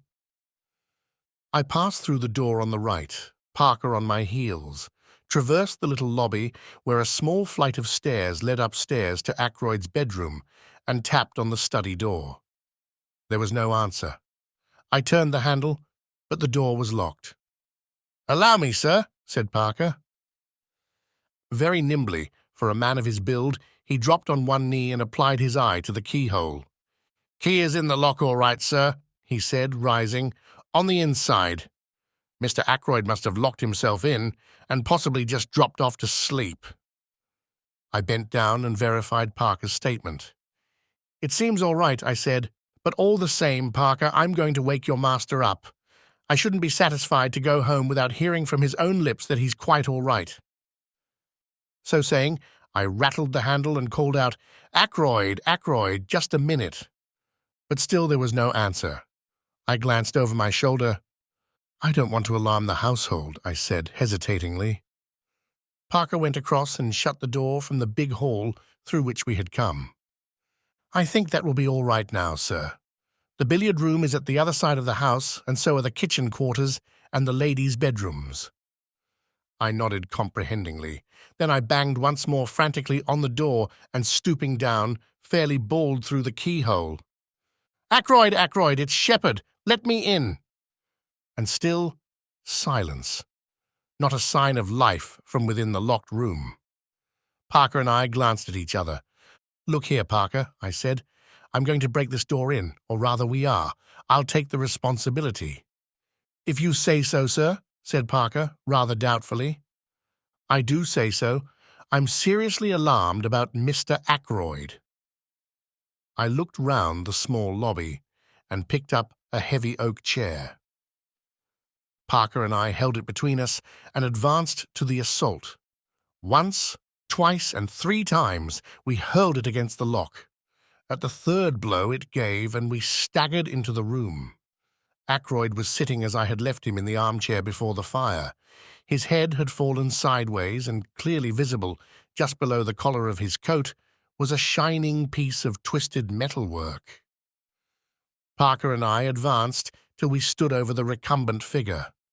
I heard the butler draw in his breath with a sharp hiss. "Stabbed from behin," he murmured. "Horrible." He wiped his moist brow with his handkerchief, then stretched out a hand gingerly towards the hilt of the dagger. "You mustn't touch that," I said sharply. "Go at once to the telephone and ring up the police station. Inform them of what has happened. Then tell Mr. Raymond and Major Blunt." "Very good, sir." Parker hurried away, still wiping his perspiring brow. I did what little had to be done. I was careful not to disturb the position of the body and not to handle the dagger at all. No object was to be attained by moving it. Ackroyd had clearly been dead some little time. Then I heard young Raymond's voice, horror-stricken and incredulous, outside. "What do you say? Oh, impossible! Where's the doctor?" He appeared impetuously in the doorway, then stopped dead, his face very white. A hand put him aside, and Hector Blunt came past him into the room. "My God!" said Raymond from behind him. "It's true, then." Blunt came straight on till he reached the chair. He bent over the body, and I thought that, like Parker, he was going to lay hold of the dagger hilt. I drew him back with one hand. "Nothing must be moved," I explained. "The police must see him exactly as he is now." Blunt nodded in instant comprehension. His face was expressionless as ever, but I thought I detected signs of emotion beneath the stolid mask. Geoffrey Raymond had joined us now and stood peering over Blunt's shoulder at the body. "This is terrible," he said in a low voice. He had regained his composure, but as he took off the pince-nez he habitually wore and polished them, I observed that his hand was shaking. "Robbery, I suppose," he said. "How did the fellow get in? Through the window? Has anything been taken?" He went towards the desk. "You think it's burglary?" I said slowly. "What else could it be? There's no question of suicide, I suppose." "No man could stab himself in such a way," I said confidently. "It's murder right enough." "But with what motive?"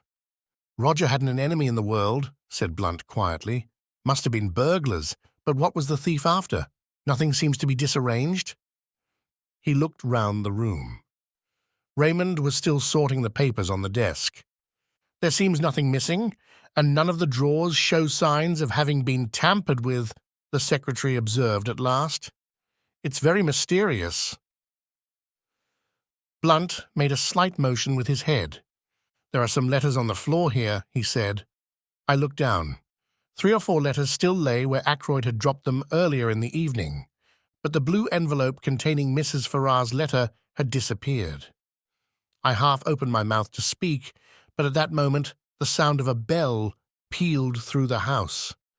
There was a confused murmur of voices in the hall, and then Parker appeared with our local inspector and a police constable. "Good evening, gentlemen," said the inspector. "I'm terribly sorry for this. A good, kind gentleman like Mr. Ackroyd. The butler says it is murder. No possibility of accident or suicide, Doctor." "None whatever," I said. "Ah, a bad business." He came and stood over the body. "Been moved at all?" he asked sharply. "Beyond making certain that life was extinct. An easy matter. I have not disturbed the body in any way." "Ah, and everything points to the murderer having got clear away. For the moment, that is. Now then, let me hear all about it. Who found the body?" I explained the circumstances carefully.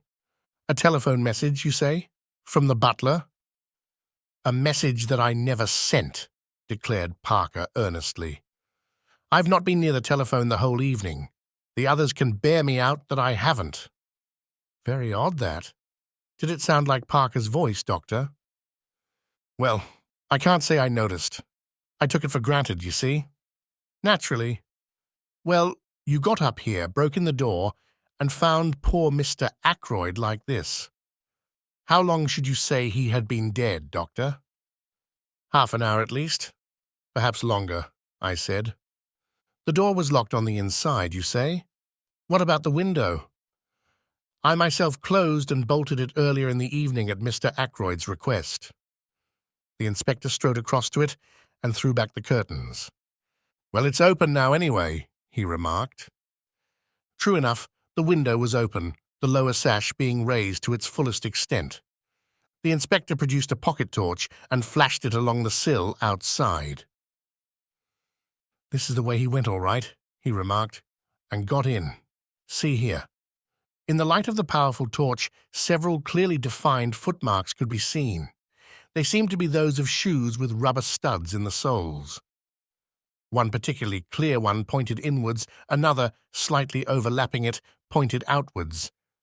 Plain as a pikestaff, said the inspector. Any valuables missing? Geoffrey Raymond shook his head. Not so that we can discover. Mr. Ackroyd never kept anything of particular value in this room. Said the inspector. Man found an open window, climbed in, saw Mr. Ackroyd sitting there. Maybe he'd fallen asleep. Man stabbed him from behind, then lost his nerve and made off. But he's left his tracks pretty clearly. We ought to get hold of him without much difficulty. No suspicious strangers been hanging about anywhere? Oh, I said suddenly. What is it, Doctor? I met a man this evening, just as I was turning out of the gate. He asked me the way to Fernley Park. What time would that be? Just 9 o'clock. I heard it chime the hour as I was turning out of the gate. Can you describe him? I did so to the best of my ability. The inspector turned to the butler. Anyone answering that description come to the front door? No, sir. No one has been to the house at all this evening. What about the back? I don't think so, sir, but I'll make inquiries. He moved towards the door, but the inspector held up a large hand. No, thanks. I'll do my own inquiring. But first of all, I want to fix the time a little more clearly. When was Mr. Ackroyd last seen alive? Probably by me, I said. When I left at, let me see, about 10 minutes to 9. He told me that he didn't wish to be disturbed, and I repeated the order to Parker. Just so, sir, said Parker respectfully. Mr. Ackroyd was certainly alive at 9:30, put in Raymond, for I heard his voice in here talking. Who was he talking to? That I don't know. Of course, at the time I took it for granted that it was Dr. Sheppard who was with him. I wanted to ask him a question about some papers I was engaged upon, but when I heard the voices I remembered that he had said he wanted to talk to Dr. Sheppard without being disturbed, and I went away again. But now it seems that the doctor had already left. I nodded. I was at home by 9:15, I said. I didn't go out again until I received the telephone call. Who could have been with him at 9:30? Queried the inspector. It wasn't you, Mr. Major Blunt, I said. Major Hector Blunt? Asked the inspector, a respectful tone creeping into his voice. Blunt merely jerked his head affirmatively. I think we've seen you down here before, sir, said the inspector. I didn't recognize you for the moment, but you were staying with Mr. Ackroyd a year ago last May. June? Corrected Blunt. Just so, June it was. Now, as I was saying, it wasn't you with Mr. Ackroyd at 9:30 this evening?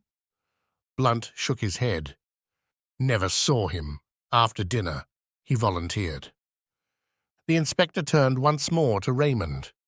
You didn't overhear any of the conversation going on, did you, sir?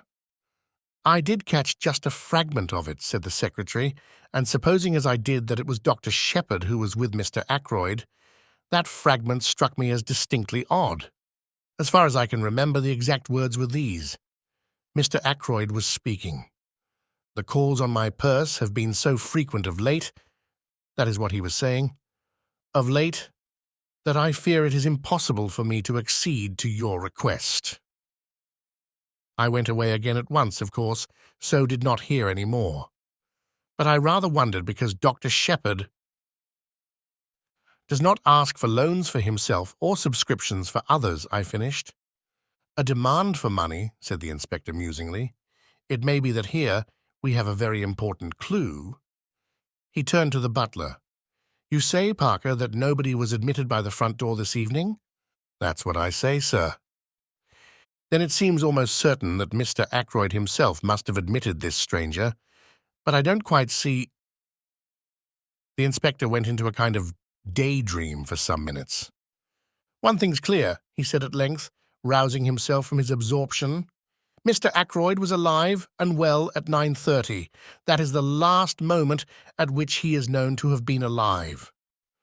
Parker gave vent to an apologetic cough, which brought the inspector's eyes on him at once.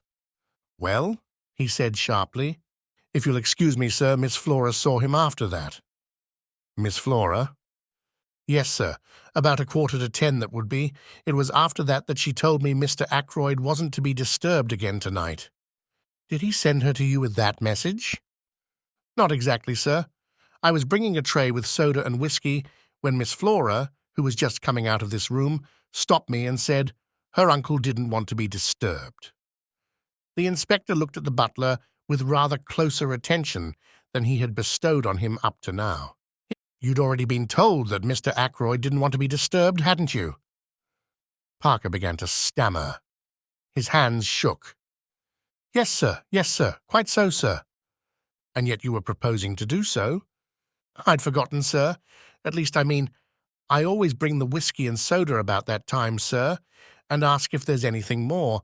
And I thought, well, I was doing as usual without thinking. It was at this moment that it began to dawn upon me that Parker was most suspiciously flustered. The man was shaking and twitching all over. Said the inspector. I must see Miss Ackroyd at once. For the moment we'll leave this room exactly as it is. I can return here after I've heard what Miss Ackroyd has to tell me. I shall just take the precaution of shutting and bolting the window. This precaution accomplished, he led the way into the hall, and we followed him. He paused a moment as he glanced up at the little staircase, then spoke over his shoulder to the constable. Jones, you'd better stay here. Don't let anyone go into that room. Parker interposed deferentially. If you'll excuse me, sir, if you were to lock the door into the main hall, nobody could gain access to this part. That staircase leads only to Mr. Ackroyd's bedroom and bathroom. There is no communication with the other part of the house. There once was a door through, but Mr. Ackroyd had it blocked up. He liked to feel that his suite was entirely private. To make things clear and explain the position, I have appended a rough sketch of the right-hand wing of the house. The small staircase leads, as Parker explained, to a big bedroom, made by two being knocked into one, and an adjoining bathroom and lavatory. The inspector took in the position at a glance. We went through into the large hall, and he locked the door behind him, slipping the key into his pocket. Then he gave the constable some low-voiced instructions, and the latter prepared to depart.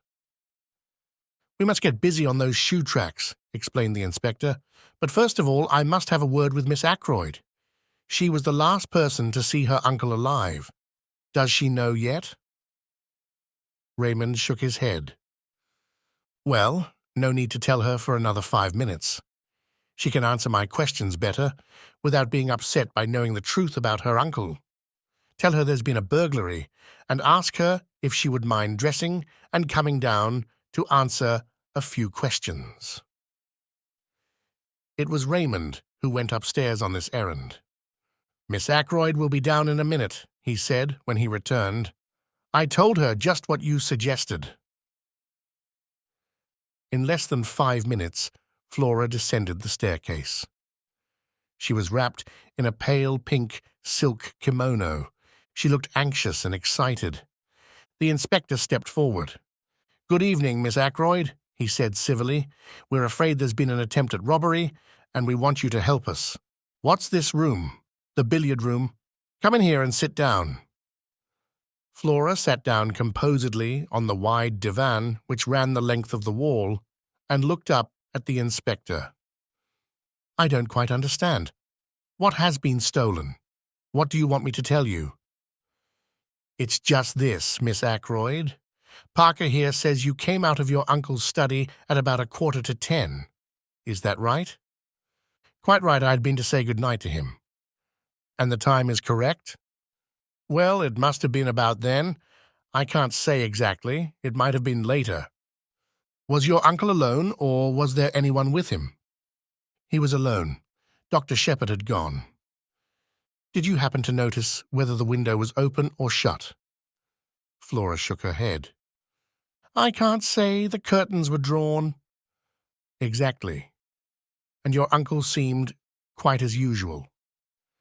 I think so. Do you mind telling us exactly what passed between you? Flora paused a minute, as though to collect her recollections. I went in and said, Good night, Uncle, I'm going to bed now. I'm tired tonight.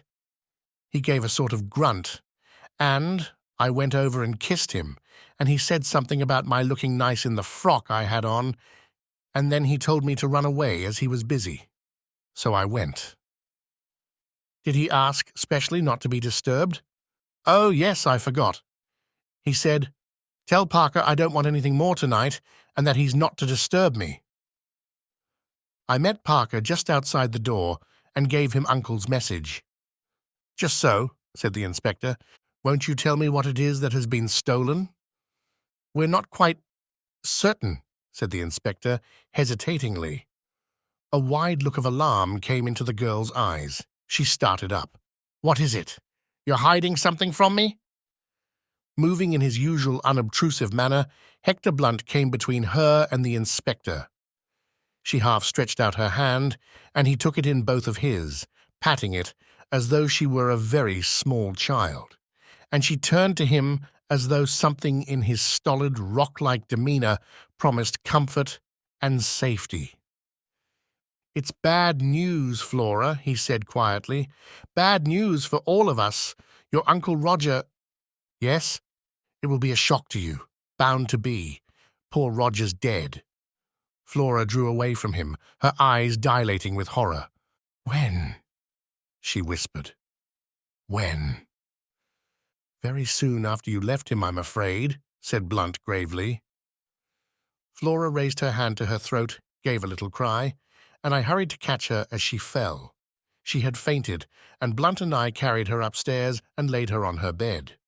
Then I got him to wake Mrs. Ackroyd and tell her the news. Flora soon revived, and I brought her mother to her, telling her what to do for the girl. Then I hurried downstairs again. Chapter 6. The Tunisian Dagger. I met the inspector just coming from the door which led into the kitchen quarters. How's the young lady, Doctor? Coming round nicely. Her mother's with her? That's good. I've been questioning the servants. They all declare that no one has been to the back door tonight. Your description of that stranger was rather vague. Can't you give us something more definite to go upon? I'm afraid not, I said regretfully. It was a dark night, you see, and the fellow had his coat collar well pulled up and his hat squashed down over his eyes. Said the inspector. Looked as though he wanted to conceal his face. Sure it was no one you know? I replied in the negative, but not as decidedly as I might have done. I remembered my impression that the stranger's voice was not unfamiliar to me. I explained this rather haltingly to the inspector. It was a rough, uneducated voice, you say? I agreed. But it occurred to me that the roughness had been of an almost exaggerated quality. If, as the inspector thought, the man had wished to hide his face, he might equally well have tried to disguise his voice. Do you mind coming into the study with me again, Doctor?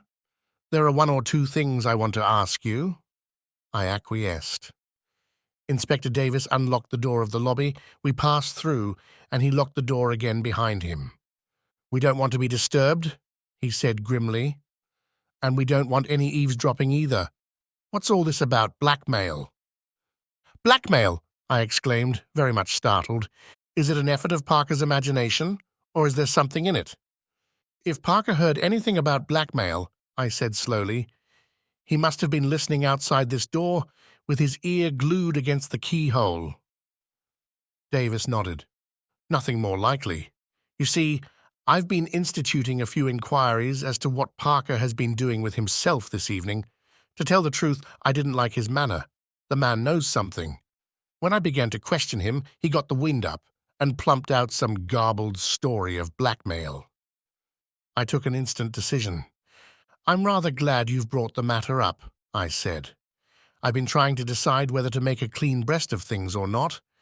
I'd already practically decided to tell you everything, but I was going to wait for a favorable opportunity. You might as well have it now.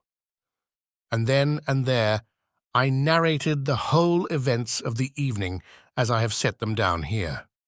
The inspector listened keenly, occasionally interjecting a question. Most extraordinary story I ever heard, he said when I had finished.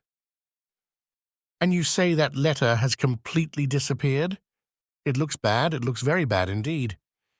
It gives us what we've been looking for, a motive for the murder. I nodded. I realize that.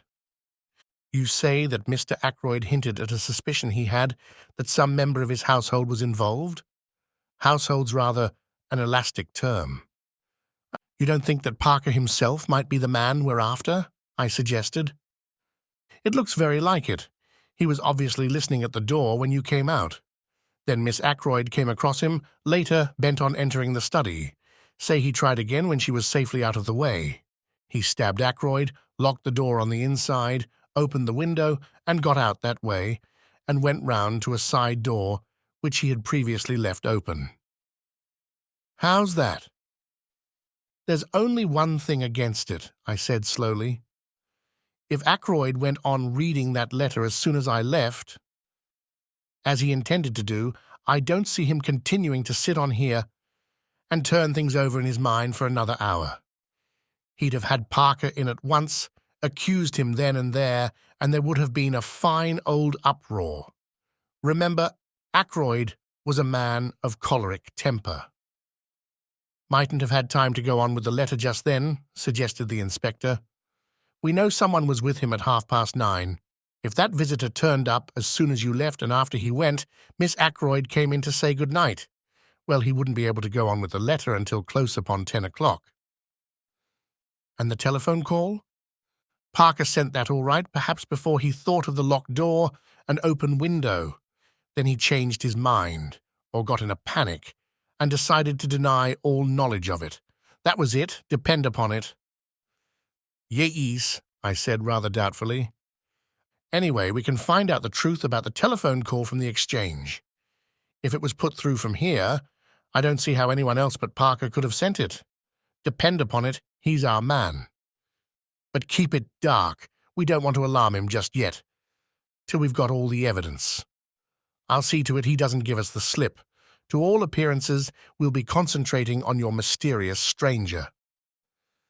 He rose from where he had been sitting astride the chair belonging to the desk and crossed over to the still form in the armchair. The weapon ought to give us a clue, he remarked, looking up. It's something quite unique, a curio, I should think, by the look of it. He bent down, surveying the handle attentively, and I heard him give a grunt of satisfaction. Then, very gingerly, he pressed his hands down below the hilt and drew the blade out from the wound. Still carrying it so as not to touch the handle, he placed it in a wide china mug which adorned the mantelpiece.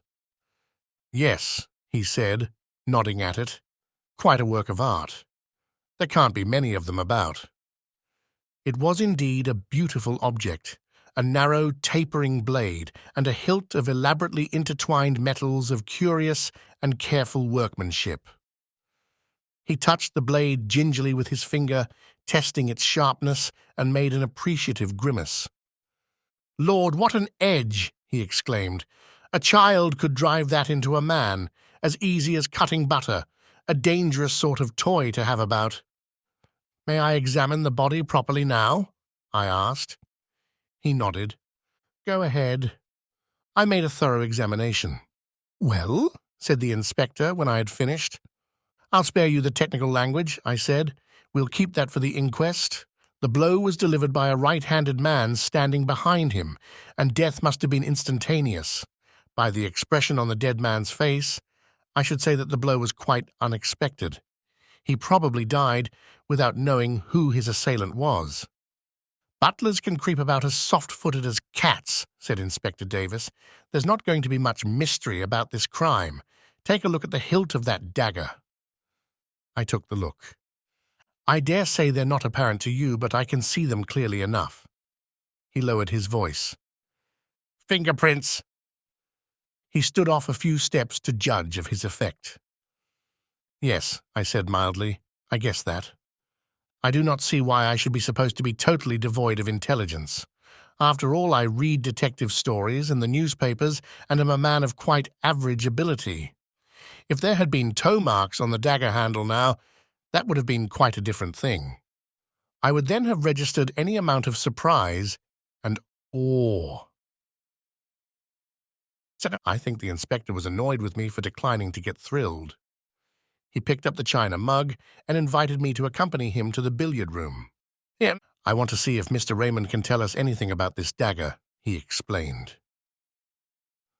Locking the outer door behind us again, we made our way to the billiard room, where we found Geoffrey Raymond. The inspector held up his exhibit. Ever seen this before, Mr. Raymond? Why, I believe. I'm almost sure that is a curio given to Mr. Ackroyd by Major Blunt. It comes from Morocco, no, Tunis. So the crime was committed with that? What an extraordinary thing. It seems almost impossible, and yet there could hardly be two daggers the same.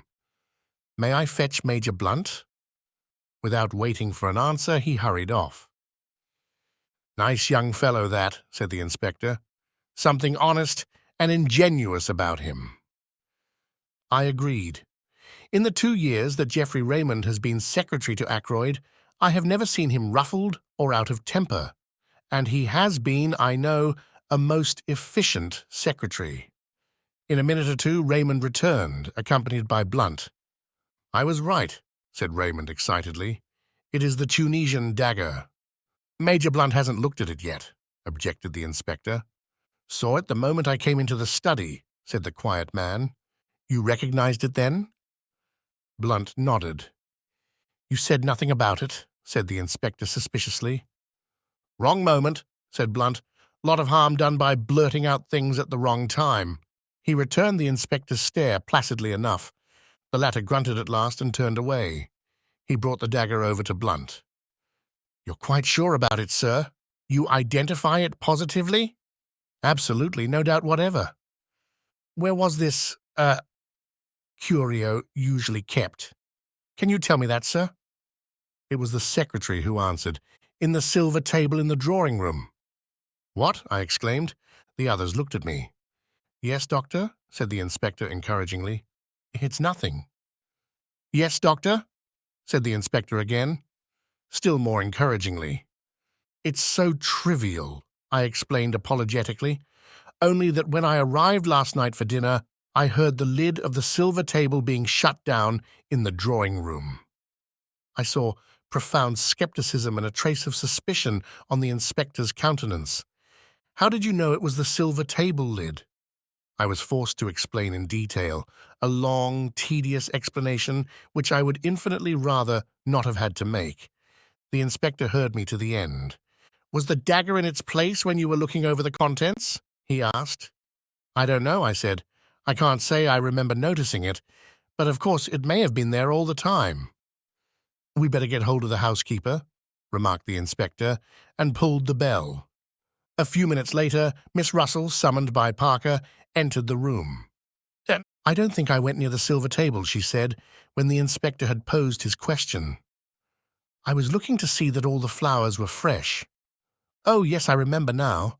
The silver table was open, which it had no business to be, and I shut the lid down as I passed. She looked at him aggressively.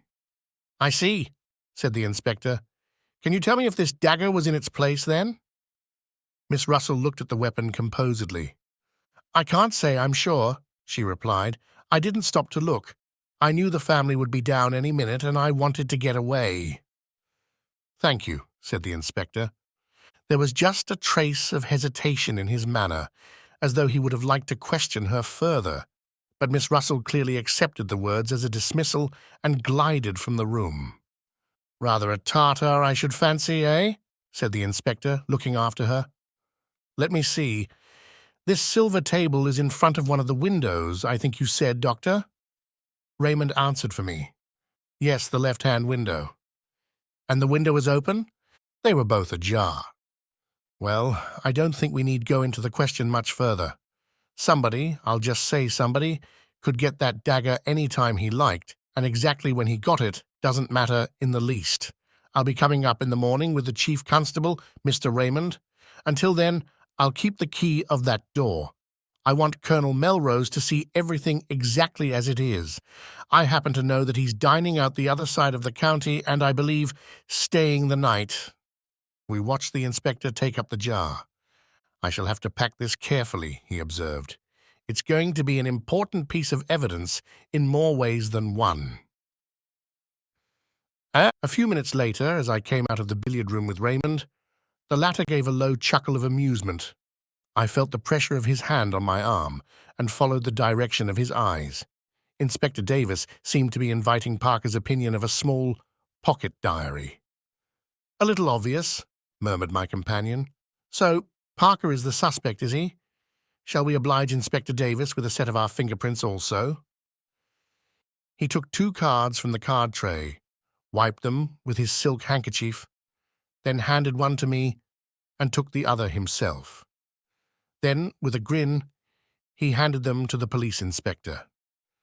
"Souvenirs?" he said. "No. One, Dr. Sheppard." "No. 2, my humble self. One from Major Blunt will be forthcoming in the morning." Youth is very buoyant. Even the brutal murder of his friend and employer could not dim Geoffrey Raymond's spirits for long. Perhaps that is as it should be. I do not know. I have lost the quality of resilience long since myself. It was very late when I got back, and I hoped that Caroline would have gone to bed. I might have known better. She had hot cocoa waiting for me, and whilst I drank it, she extracted the whole history of the evening from me. I said nothing of the blackmailing business, but contented myself with giving her the facts of the murder. "The police suspect Parker," I said, as I rose to my feet and prepared to ascend to bed. "There seems a fairly clear case against him." "Parker," said my sister. "Fiddlesticks! That inspector must be a perfect fool. Parker indeed. Don't tell me." With which obscure pronouncement we went up to bed. Chapter 7. I learned my neighbour's profession. On the following morning, I hurried unforgivably over my round. My excuse can be that I had no very serious cases to attend. On my return, Caroline came into the hall to greet me. "Flora Ackroyd is here," she announced in an excited whisper. "What?" I concealed my surprise as best I could. "She's very anxious to see you. She's been here half an hour." Caroline led the way into our small sitting room, and I followed. Flora was sitting on the sofa by the window. She was in black, and she sat nervously twisting her hands together. I was shocked by the sight of her face. All the colour had faded away from it, but when she spoke, her manner was as composed and resolute as possible.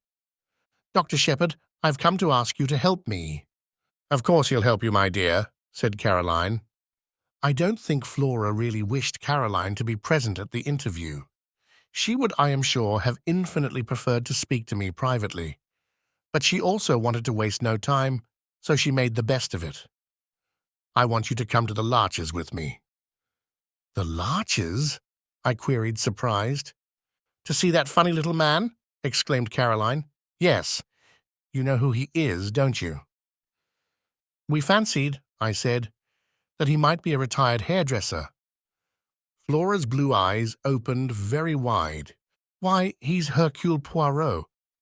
You know who I mean? The private detective. They say he's done the most wonderful things, just like detectives do in books. A year ago, he retired and came to live down here. Uncle knew who he was, but he promised not to tell anyone, because Monsieur Poirot wanted to live quietly without being bothered by people. So that's who he is, I said slowly. You've heard of him, of course? I'm rather an old fogey, as Caroline tells me, I said, but I have just heard of him. Extraordinary, commented Caroline. I don't know what she was referring to, possibly her own failure to discover the truth. You want to go and see him? I asked slowly. Now why? To get him to investigate this murder, of course, said Caroline sharply. Don't be so stupid, James. I was not really being stupid. Caroline does not always understand what I am driving at. You haven't got confidence in Inspector Davis? I went on. Of course she hasn't, said Caroline. I haven't either. Anyone would have thought it was Caroline's uncle who had been murdered. And how do you know he would take up the case? I asked. Remember, he has retired from active work. That's just it, said Flora simply. I've got to persuade him. You're sure you're doing wisely? I asked gravely. Of course she is, said Caroline. I'll go with her myself if she likes. I'd rather the doctor came with me if you don't mind, Miss Sheppard, said Flora. She knows the value of being direct on certain occasions. Any hints would certainly have been wasted on Caroline. You see, she explained, following directness with tact, Dr. Sheppard being the doctor, and having found the body, he would be able to give all the details to Monsieur Poirot. Yes, said Caroline grudgingly, I see that. I took a turn or two up and down the room. Flora, I said gravely, be guided by me. I advise you not to drag this detective into the case. Flora sprang to her feet. The color rushed into her cheeks. I know why you say that, she cried, but it's exactly for that reason I'm so anxious to go. You're afraid. But I'm not. I know Ralph better than you do. Ralph? Said Caroline. What has Ralph got to do with it? Neither of us heeded her. Ralph may be weak, continued Flora. He may have done foolish things in the past, wicked things even, but he wouldn't murder anyone. No, no, I exclaimed. I never thought it of him. Then why did you go to the Three Boars last night? Demanded Flora. On your way home, after Uncle's body was found? I was momentarily silenced. I had hoped that that visit of mine would remain unnoticed. How did you know about that? I countered. I went there this morning, said Flora. I heard from the servants that Ralph was staying there. I interrupted her. You had no idea that he was in King's Abbot? No, I was astounded. I couldn't understand it. I went there and asked for him. They told me, what I suppose they told you last night, that he went out at about 9 o'clock yesterday evening and never came back. Her eyes met mine defiantly, and as though answering something in my look, she burst out, Well, why shouldn't he? He might have gone anywhere. He may even have gone back to London. Leaving his luggage behind? I asked gently. Flora stamped her foot. I don't care. There must be a simple explanation. And that's why you want to go to Hercule Poirot. Isn't it better to leave things as they are? The police don't suspect Ralph in the least, remember? They're working on quite another tack. But that's just it, cried the girl. They do suspect him. A man from Cranchester turned up this morning, Inspector Raglan, a horrid, weaselly little man. I found he had been to the Three Boars this morning before me. They told me all about his having been there and the questions he had asked. He must think Ralph did it. That's a change of mind from last night, if so, I said slowly. He doesn't believe in Davis's theory that it was Parker then. Parker indeed, said my sister, and snorted. Flora came forward and laid her hand on my arm. Oh, Dr. Sheppard, let us go at once to this Monsieur Poirot. He will find out the truth. My dear Flora, I said gently, laying my hand on hers. Are you quite sure It is the truth we want." She looked at me, nodding her head gravely. "You're not sure," she said. "I am. I know Ralph better than you do." "Of course he didn't do it," said Caroline, who had been keeping silent with great difficulty. "Ralph may be extravagant, but he's a dear boy, and has the nicest manners." I wanted to tell Caroline that large numbers of murderers have had nice manners, but the presence of Flora restrained me. Since the girl was determined, I was forced to give in to her, and we started at once, getting away before my sister was able to fire off any more pronouncements beginning with her favourite words. "Of course." An old woman with an immense Breton cap opened the door of the Larches to us. Monsieur Poirot was at home, it seemed. We were ushered into a little sitting-room arranged with formal precision, and there, after the lapse of a minute or so, my friend of yesterday came to us. "Monsieur le Docteur," he said, smiling.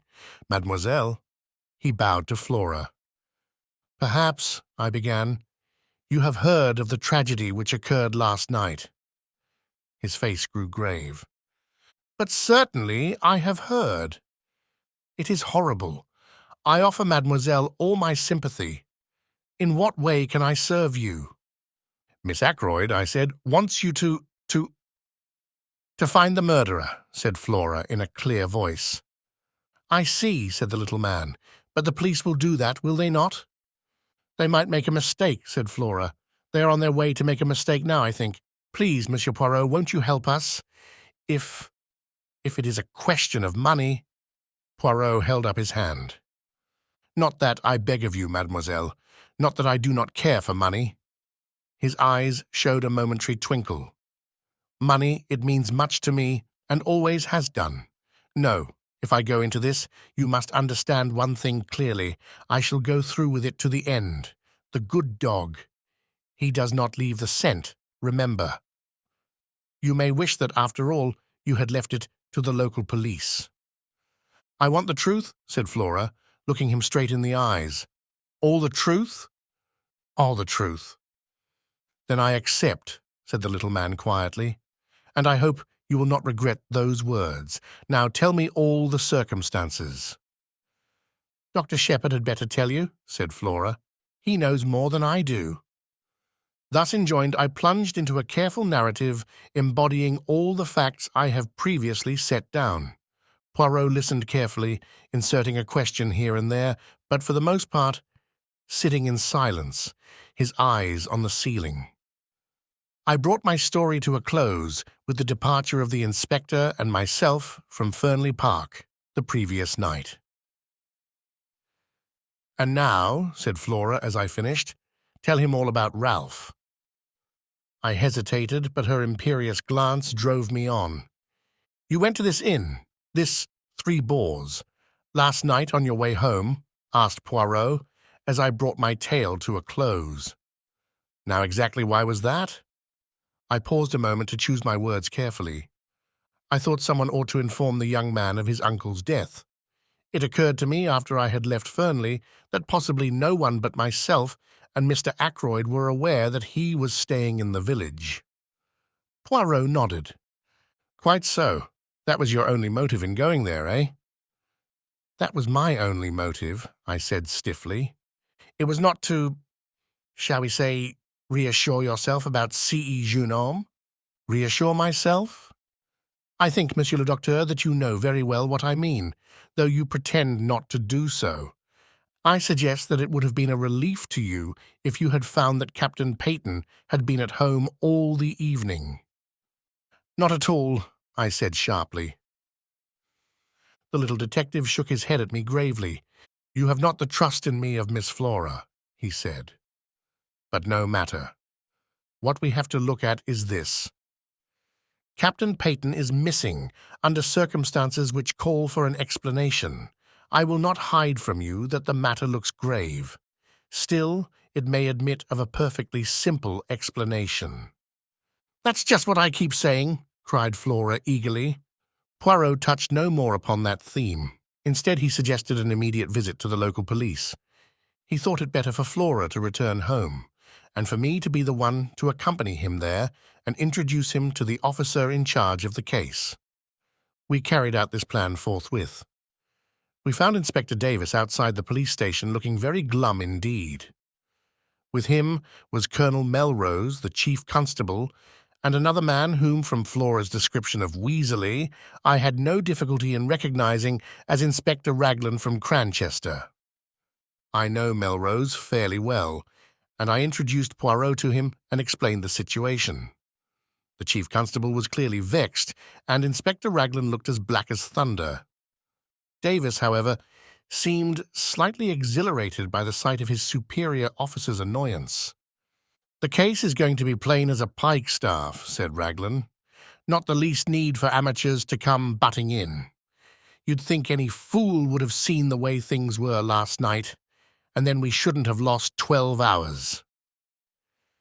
He directed a vengeful glance at poor Davis, who received it with perfect stolidity.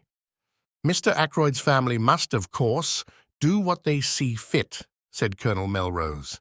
"But we cannot have the official investigation hampered in any way. I know Monsieur Poirot's great reputation, of course," he added courteously. "The police can't advertise themselves. Worse luck," said Raglan. It was Poirot who saved the situation. "It is true that I have retired from the world," he said. "I never intended to take up a case again. Above all things, I have a horror of publicity.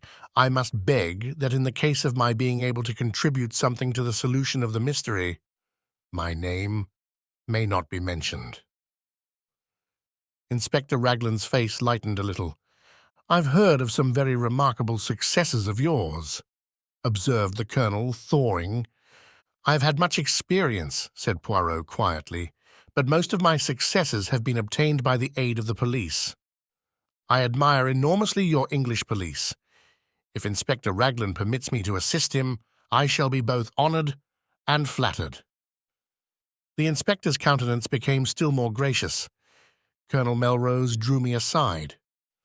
"From all I hear, this little fellow's done some really remarkable things," he murmured. "We're naturally anxious not to have to call in Scotland Yard. Raglan seems very sure of himself, but I'm not quite certain that I agree with him. You see, I know the parties concerned better than he does. This fellow doesn't seem out after kudos, does he? Would work in with us unobtrusively, eh?" "To the greater glory of Inspector Raglan," I said solemnly. "Well, well," said Colonel Melrose breezily in a louder voice. "We must put you wise to the latest developments, Monsieur Poirot." "I thank you," said Poirot. "My friend, Dr. Sheppard, said something of the butler being suspected." "That's all bunkum," said Raglan instantly. "These high-class servants get in such a funk that they act suspiciously for nothing at all." "The fingerprints?" I hinted. "Nothing like Parker's." He gave a faint smile and added, "And yours and Mr. Raymond's don't fit either, Doctor." "What about those of Captain Ralph Peyton?" asked Poirot quietly. I felt a secret admiration for the way he took the bull by the horns. I saw a look of respect creep into the inspector's eye. "I see you don't let the grass grow under your feet, Mr. Poirot. It will be a pleasure to work with you, I'm sure.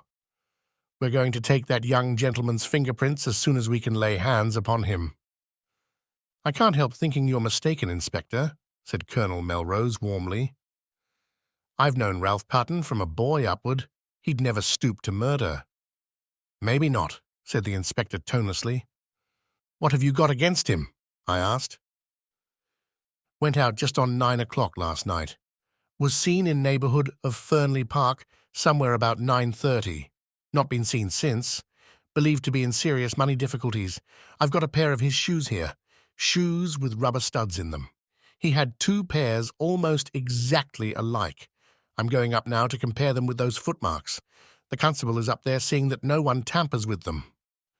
"We'll go at once," said Colonel Melrose. "You and Monsieur Poirot will accompany us, will you not?" We assented, and all drove up in the colonel's car. The inspector was anxious to get at once to the footmarks, and asked to be put down at the lodge. About halfway up the drive, on the right, A path branched off which led round to the terrace and the window of Ackroyd's study. "Would you like to go with the inspector, Monsieur Poirot?" asked the chief constable, "or would you prefer to examine the study?" Poirot chose the latter alternative. Parker opened the door to us. His manner was smug and deferential, and he seemed to have recovered from his panic of the night before. Colonel Melrose took a key from his pocket, and unlocking the door which led into the lobby, he ushered us through into the study. "Except for the removal of the body, Monsieur Poirot, this room is exactly as it was last night." "And the body was found where?" As precisely as possible, I described Ackroyd's position. The armchair still stood in front of the fire. Poirot went and sat down in it. "The blue letter you speak of, where was it when you left the room?" Mr. Ackroyd had laid it down on this little table at his right hand.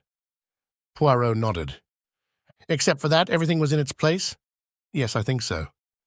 "Colonel Melrose, would you be so extremely obliging as to sit down in this chair a minute?" "I thank you.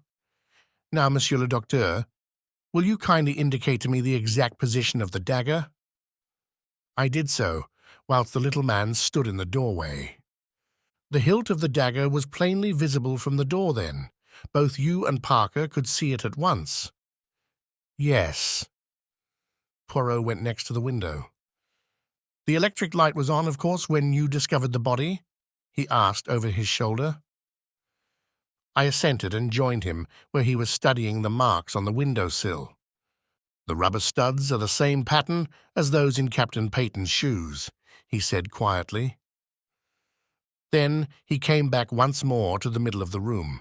His eye travelled round, searching everything in the room with a quick, trained glance. "Are you a man of good observation, Dr. Sheppard?" he asked at last. "I think so," I said, surprised. "There was a fire in the grate, I see, when you broke the door down and found Mr. Ackroyd dead. How was the fire? Was it low?" I gave a vexed laugh. I really can't say. I didn't notice.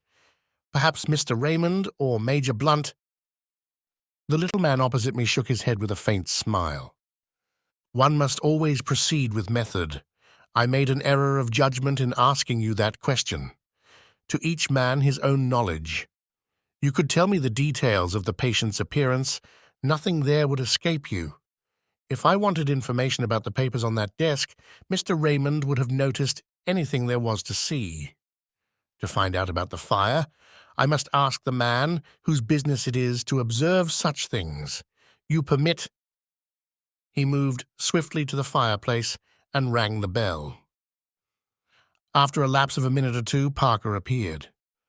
"The bell rang, sir," he said hesitatingly. "Come in, Parker," said Colonel Melrose. "This gentleman wants to ask you something." Parker transferred a respectful attention to Poirot.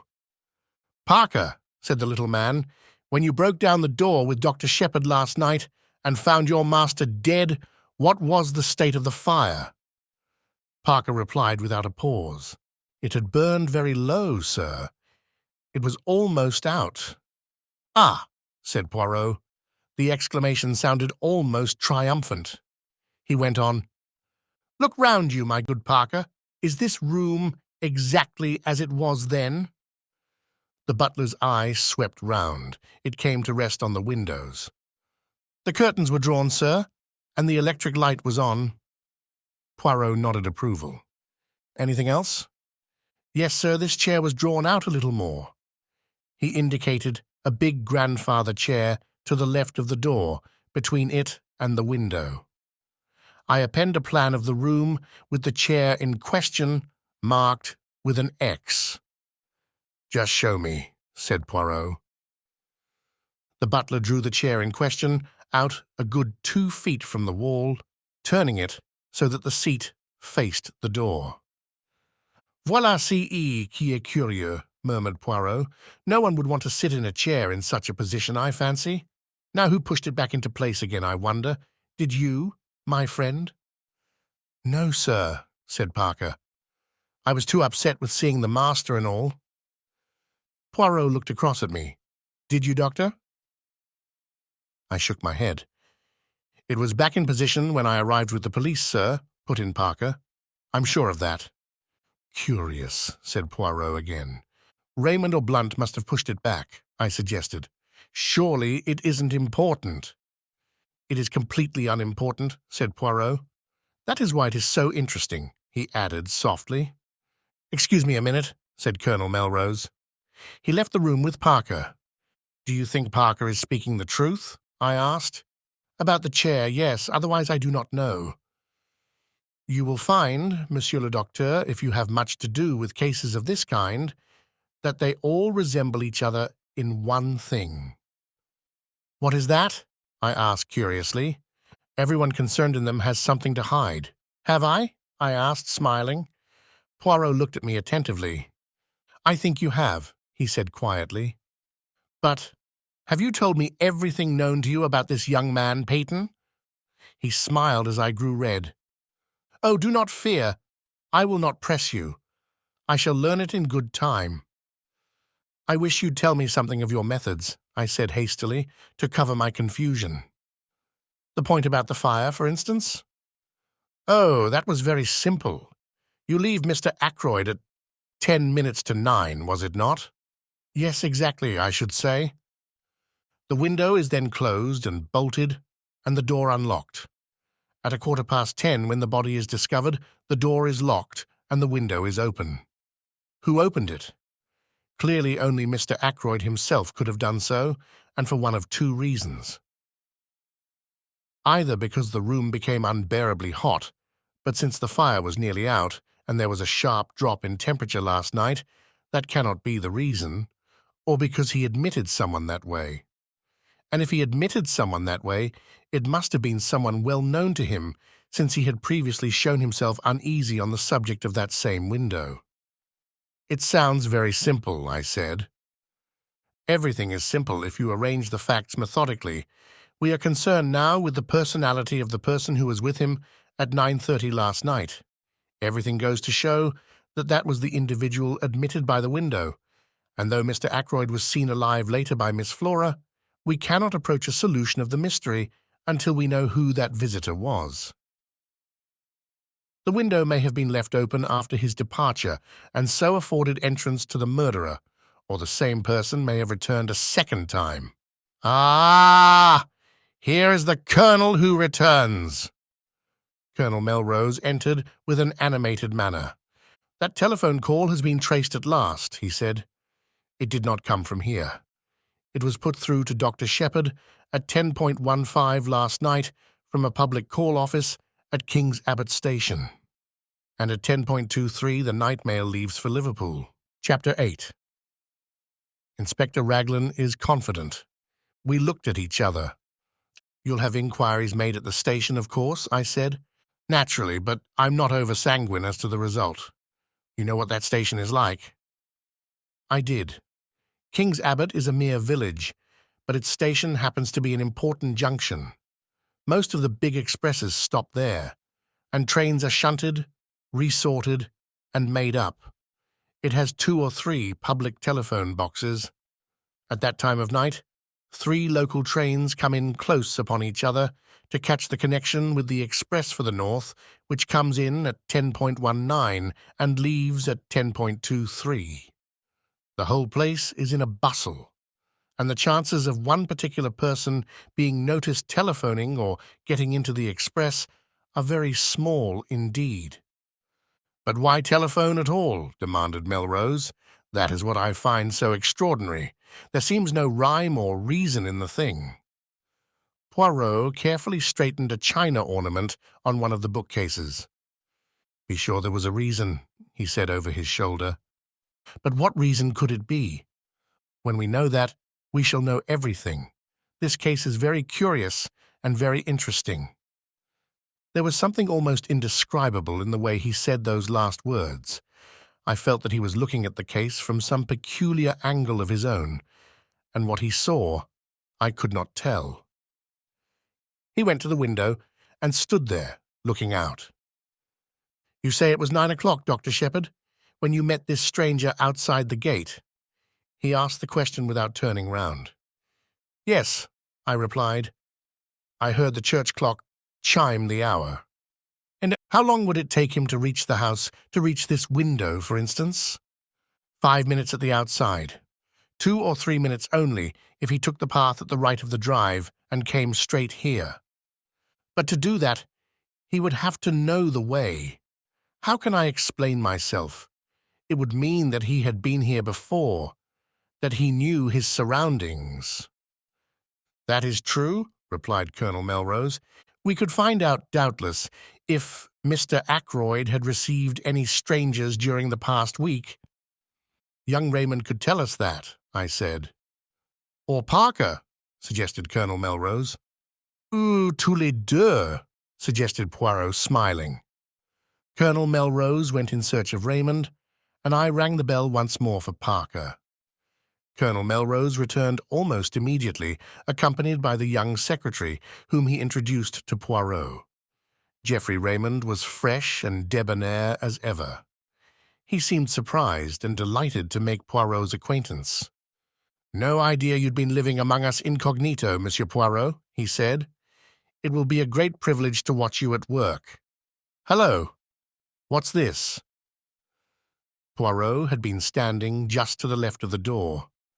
Now he moved aside suddenly, and I saw that while my back was turned, he must have swiftly drawn out the armchair till it stood in the position Parker had indicated.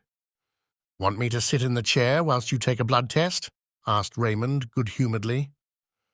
"What's the idea?" "M. Raymond, this chair was pulled out, so last night when Mr. Ackroyd was found killed. Someone moved it back again into place. Did you do so?"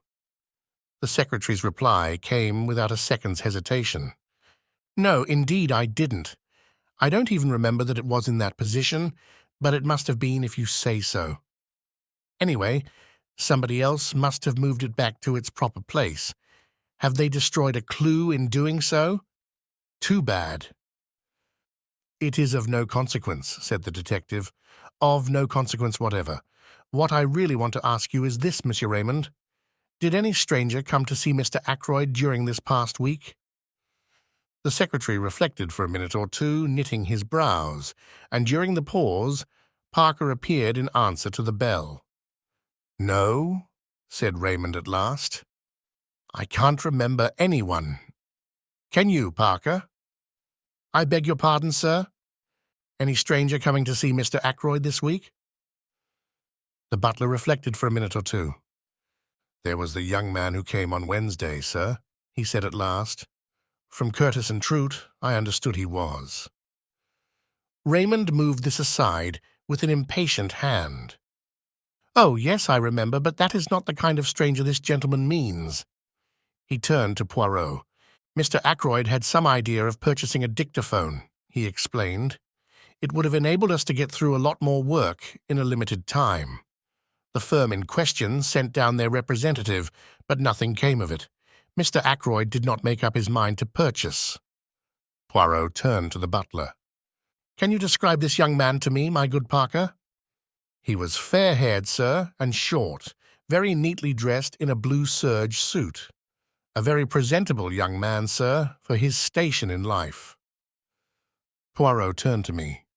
"The man you met outside the gate, Doctor, was tall, was he not?" "Yes," I said. "Somewhere about 6 feet, I should say." "There is nothing in that, then," declared the Belgian. "I thank you, Parker." The butler spoke to Raymond. "Mr. Hammond has just arrived, sir," he said. "He is anxious to know if he can be of any service, and he would be glad to have a word with you." "I'll come at once," said the young man. He hurried out. Poirot looked inquiringly at the chief constable. "The family solicitor, Monsieur Poirot," said the latter. "It is a busy time for this young Monsieur Raymond," murmured Monsieur Poirot. "He has the air efficient, that one. I believe Mr. Ackroyd considered him a most able secretary." "He has been here how long?" "Just on 2 years, I fancy. His duties he fulfills punctiliously. Of that I'm sure. In what manner does he amuse himself? Does he go in for the sport?" "Private secretaries haven't much time for that sort of thing," said Colonel Melrose, smiling. "Raymond plays golf, I believe, and tennis in the summer-time. He does not attend the courses, I should say the running of the horses. Race meetings? No, I don't think he's interested in racing. Poirot nodded and seemed to lose interest. He glanced slowly round the study. I have seen, I think, all that there is to be seen here. I, too, looked round. If those walls could speak, I murmured. Poirot shook his head. A tongue is not enough, he said. They would have to have also eyes and ears. But do not be too sure that these dead things, he touched the top of the bookcase as he spoke, are always dumb. To me they speak sometimes. Chairs, tables, they have their message. He turned away towards the door. What message? I cried. What have they said to you today? He looked over his shoulder and raised one eyebrow quizzically. An opened window, he said, a locked door, a chair that apparently moved itself. To all three I say, why? And I find no answer. He shook his head, puffed out his chest, and stood blinking at us. He looked ridiculously full of his own importance. It crossed my mind to wonder whether he was really any good as a detective. Had his big reputation been built up on a series of lucky chances? I think the same thought must have occurred to Colonel Melrose, for he frowned. "Anything more you want to see, Monsieur Poirot?" he inquired brusquely. "You would perhaps be so kind as to show me the silver table from which the weapon was taken? After that, I will trespass on your kindness no longer." We went to the drawing-room, but on the way the constable waylaid the colonel, and after a muttered conversation, the latter excused himself and left us together. I showed Poirot the silver table, and after raising the lid once or twice and letting it fall, he pushed open the window and stepped out on the terrace. I followed him. Inspector Raglan had just turned the corner of the house and was coming towards us. His face looked grim and satisfied. "So there you are, Monsieur Poirot," he said. "Well, this isn't going to be much of a case. I'm sorry, too. A nice enough young fellow gone wrong." Poirot's face fell and he spoke very mildly. "I'm afraid I shall not be able to be of much aid to you, then?" "Next time, perhaps," said the inspector soothingly, "though we don't have murders every day in this quiet little corner of the world." Poirot's gaze took on an admiring quality. "You have been of a marvellous promptness," he observed. "How exactly did you go to work, if I may ask?" "Certainly," said the inspector. "To begin with, method. That's what I always say, method."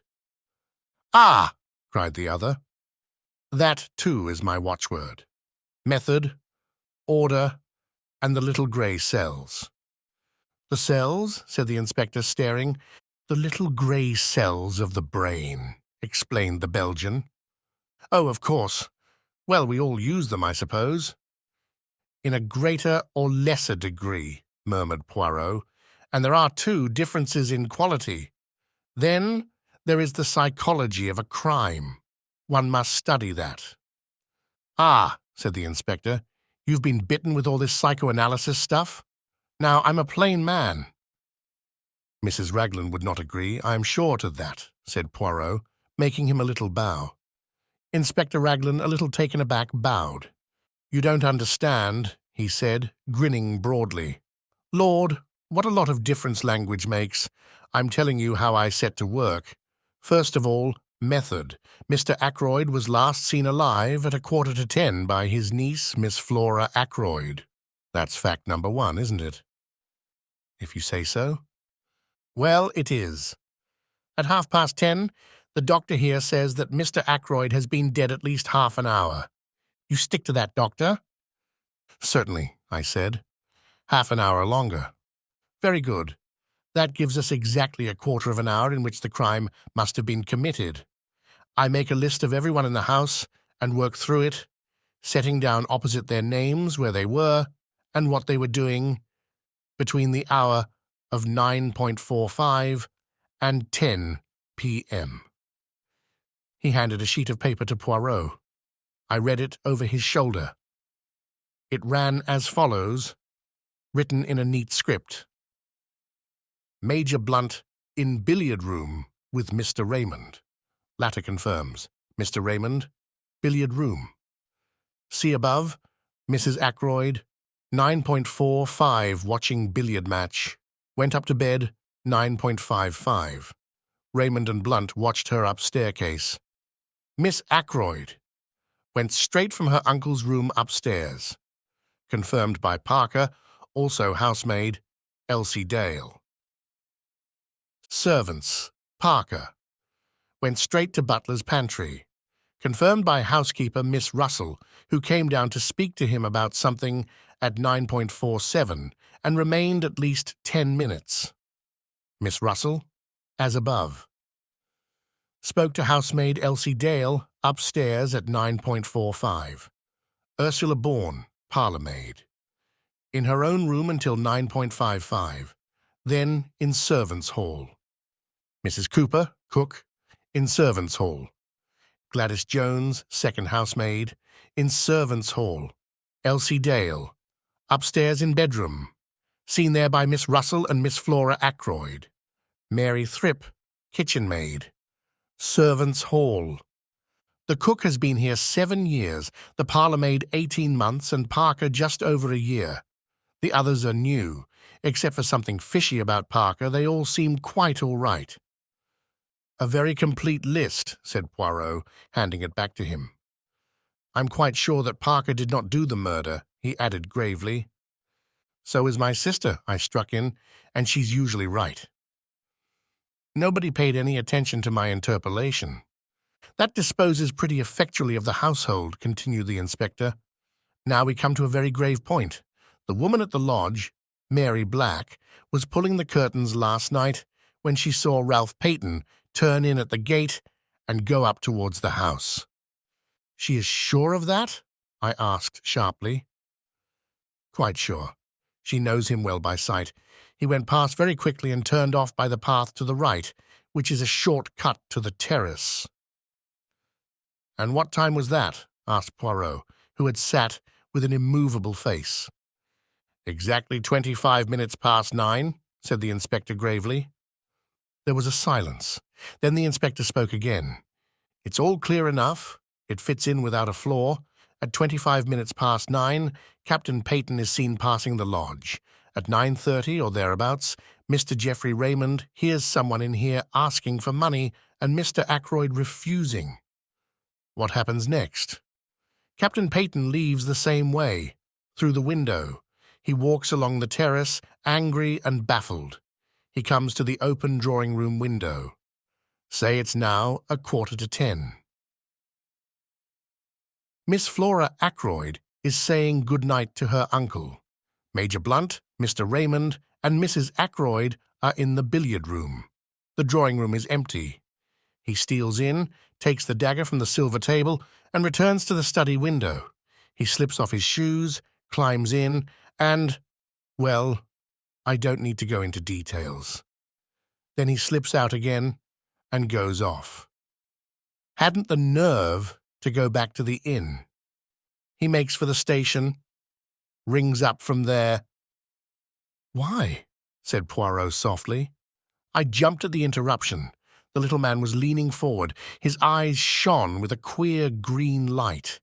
For a moment, Inspector Raglan was taken aback by the question. It's difficult to say exactly why he did that, he said at last, but murderers do funny things. You'd know that if you were in the police force. The cleverest of them make stupid mistakes sometimes, but come along and I'll show you those footprints. We followed him round the corner of the terrace to the study window. At a word from Raglan, a police constable produced the shoes which had been obtained from the local inn. The inspector laid them over the marks. They're the same, he said confidently. That is to say, they're not the same pair that actually made these prints. He went away in those. This is a pair just like them, but older. See how the studs are worn down? Surely a great many people wear shoes with rubber studs in them, asked Poirot. That's so, of course, said the inspector. I shouldn't put so much stress on the footmarks if it wasn't for everything else. "A very foolish young man, Captain Ralph Patten," said Poirot thoughtfully, "to leave so much evidence of his presence." "Ah, well," said the inspector, "it was a dry, fine night, you know. He left no prints on the terrace or on the gravelled path. But unluckily for him, a spring must have welled up just lately at the end of the path from the drive. See here." A small gravelled path joined the terrace a few feet away. In one spot, a few yards from its termination, the ground was wet and boggy. Crossing this wet place, there were again the marks of footsteps, and amongst them the shoes with rubber studs. Poirot followed the path on a little way, the inspector by his side. "You noticed the women's footprints?" he said suddenly. The inspector laughed. "Naturally, but several different women have walked this way, and men as well. It's a regular short-cut to the house, you see. It would be impossible to sort out all the footsteps. After all, it's the ones on the window-sill that are really important." Poirot nodded. "It's no good going farther," said the inspector, as we came in view of the drive. "It's all gravelled again here, and hard as it can be." Again Poirot nodded, but his eyes were fixed on a small garden house, a kind of superior summer house. It was a little to the left of the path ahead of us, and a gravelled walk ran up to it. Poirot lingered about until the inspector had gone back towards the house. Then he looked at me. "You must have indeed been sent from the good God to replace my friend Hastings," he said with a twinkle. "I observe that you do not quit my side. How say you, Dr. Sheppard? Shall we investigate that summer house? It interests me." He went up to the door and opened it. Inside, the place was almost dark. There were one or two rustic seats, a croquet set, and some folded deck chairs. I was startled to observe my new friend. He had dropped to his hands and knees and was crawling about the floor. Every now and then he shook his head as though not satisfied. Finally, he sat back on his heels. "Nothing," he murmured. "Well, perhaps it was not to be expected, but it would have meant so much."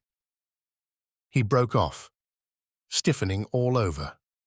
Then he stretched out his hand to one of the rustic chairs.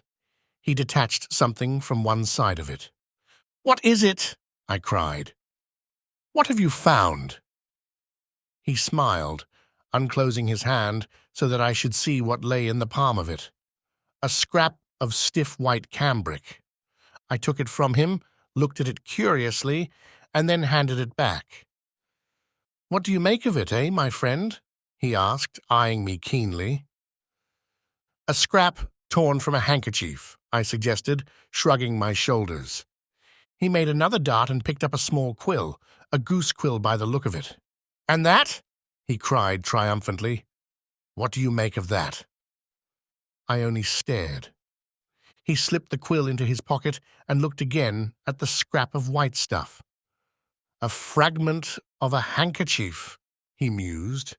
"Perhaps you are right. But remember this, a good laundry does not starch a handkerchief." He nodded at me triumphantly, then he put away the scrap carefully in his pocketbook. Chapter 9. The Goldfish Pond.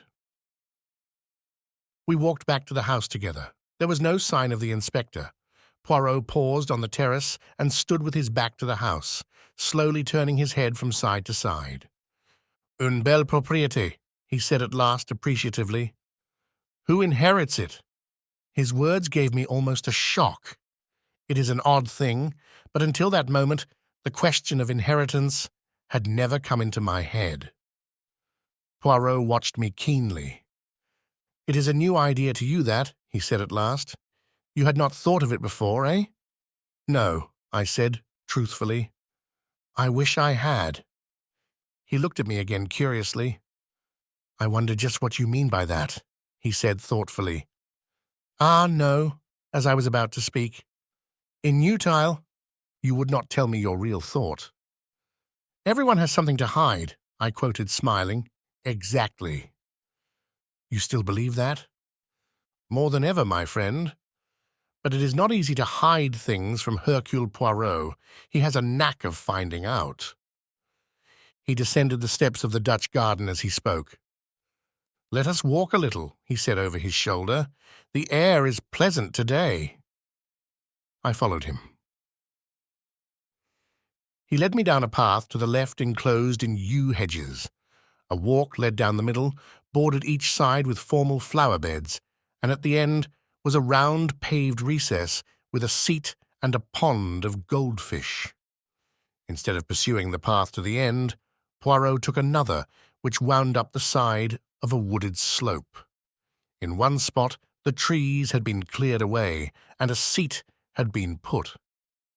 Sitting there, one had a splendid view over the countryside, and one looked right down on the paved recess and the goldfish pond.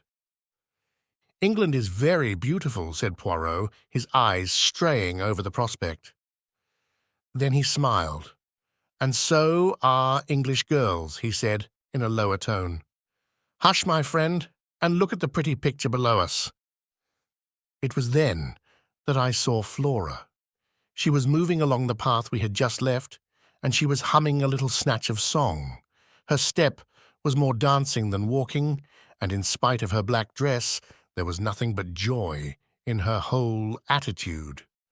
She gave a sudden pirouette on her toes, and her black draperies swung out. At the same time, she flung her head back and laughed outright. As she did so, a man stepped out from the trees. It was Hector Blunt. The girl started. Her expression changed a little. "How you startled me! I didn't see you." Blunt said nothing, but stood looking at her for a minute or two in silence. "What I like about you," said Flora, with a touch of malice, "is your cheery conversation." I fancied that at that, Blunt reddened under his tan. His voice, when he spoke, sounded different. It had a curious sort of humility in it. "Never was much of a fellow for talking, not even when I was young." "That was a very long time ago, I suppose," said Flora gravely. I caught the undercurrent of laughter in her voice, but I don't think Blunt did. "Yes," he said simply, "it was." "How does it feel to be Methuselah?" asked Flora. This time the laughter was more apparent, but Blunt was following out an idea of his own. "Remember the Johnny who sold his soul to the devil in return for being made young again? There's an opera about it." "Faust, you mean?"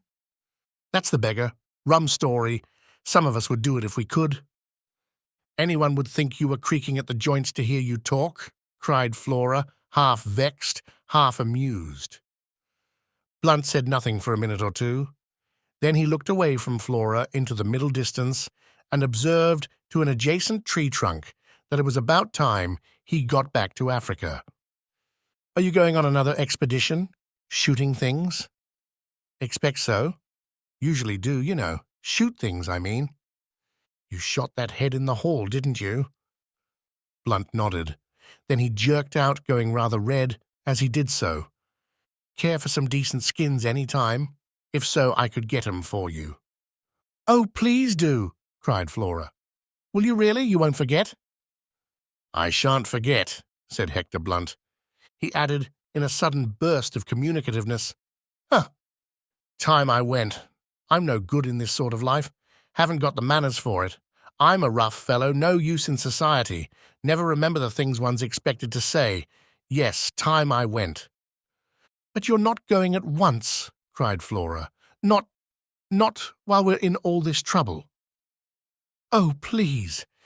If you go—" She turned away a little. "You want me to stay?" asked Blunt. He spoke deliberately, but quite simply. "We all—" "I meant you personally," said Blunt with directness. Flora turned slowly back again and met his eyes. "I want you to stay," she said, if that makes any difference." "It makes all the difference," said Blunt. There was a moment's silence. They sat down on the stone seat by the goldfish pond. It seemed as though neither of them knew quite what to say next. "It's such a lovely morning," said Flora at last. "You know I can't help feeling happy, in spite of everything. That's awful, I suppose." "Quite natural," said Blunt. "Never saw your uncle until 2 years ago, did you? Can't be expected to grieve very much. Much better to have no humbug about it." "There's something awfully consoling about you," said Flora. "You make things so simple." "Things are simple as a rule," said the big game hunter. "Not always," said Flora. Her voice had lowered itself, and I saw Blunt turn and look at her, bringing his eyes back from, apparently, the coast of Africa to do so. He evidently put his own construction on her change of tone, for he said, after a minute or two, in rather an abrupt manner, "I say, you mustn't worry. About that young chap, I mean. Inspector's an ass. Everybody knows. Utterly absurd to think he could have done it. Man from outside, burglar chap. That's the only possible solution." Flora turned to look at him. "You really think so?" "Don't you?" said Blunt quickly. Oh, yes, of course." Another silence, and then Flora burst out, I'll tell you why I felt so happy this morning. However heartless you think me, I'd rather tell you. It's because the lawyer has been Mr. Hammond. He told us about the will.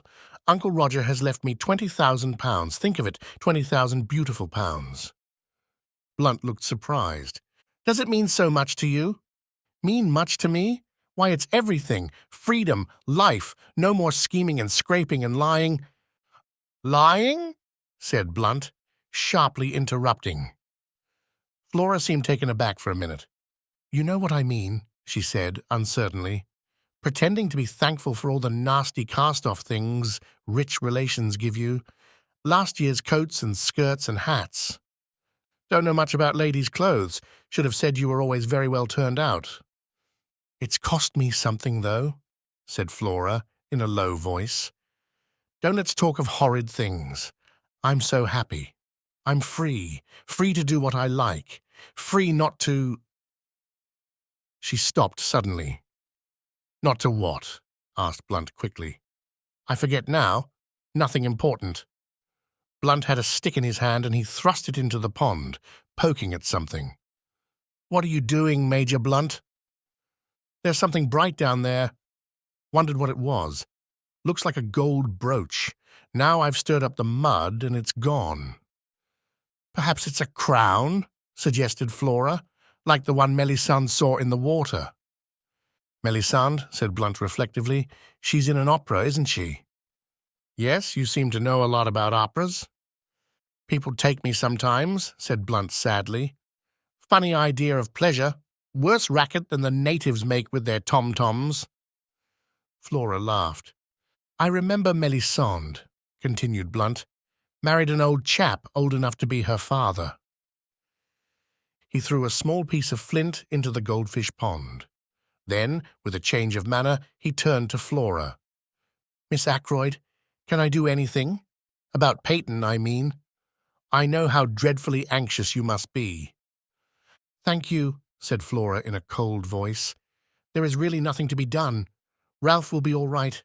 I've got hold of the most wonderful detective in the world, and he's going to find out all about it."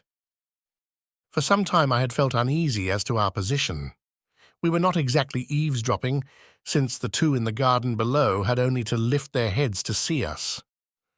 Nevertheless, I should have drawn attention to our presence before now, had not my companion put a warning pressure on my arm. Clearly he wished me to remain silent. But now he rose briskly to his feet, clearing his throat. "I demand pardon," he cried. "I cannot allow mademoiselle thus extravagantly to compliment me and not draw attention to my presence. They say the listener hears no good of himself, but that is not the case this time. To spare my blushes, I must join you and apologize." He hurried down the path with me close behind him and joined the others by the pond. "This is Monsieur Hercule Poirot," said Flora. "I expect you've heard of him." Poirot bowed. "I know Major Blunt by reputation," he said politely. "I am glad to have encountered you, monsieur. I am in need of some information that you can give me. Blunt looked at him inquiringly. When did you last see Monsieur Ackroyd alive? At dinner. And you neither saw nor heard anything of him after that? Didn't see him? Heard his voice? How was that? I strolled out on the terrace. Pardon me, what time was this? About 9:30. I was walking up and down smoking in front of the drawing-room window. I heard Ackroyd talking in his study. Poirot stooped and removed a microscopic weed. Surely you couldn't hear voices in the study from that part of the terrace, he murmured. He was not looking at Blunt, but I was, and to my intense surprise, I saw the latter flush. Went as far as the corner, he explained unwillingly. Ah, indeed, said Poirot. In the mildest manner, he conveyed an impression that more was wanted. Thought I saw a woman disappearing into the bushes. Just a gleam of white, you know. Must have been mistaken. It was while I was standing at the corner of the terrace that I heard Ackroyd's voice speaking to that secretary of his. Speaking to Mr. Geoffrey Raymond? Yes, that's what I supposed at the time. Seems I was wrong. Mr. Ackroyd didn't address him by name? Oh, no.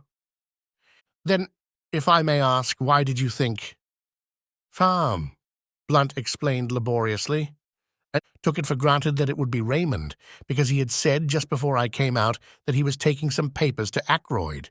Never thought of it being anybody else. Can you remember what the words you heard were? Afraid I can't. Something quite ordinary and unimportant. Only caught a scrap of it. I was thinking of something else at the time.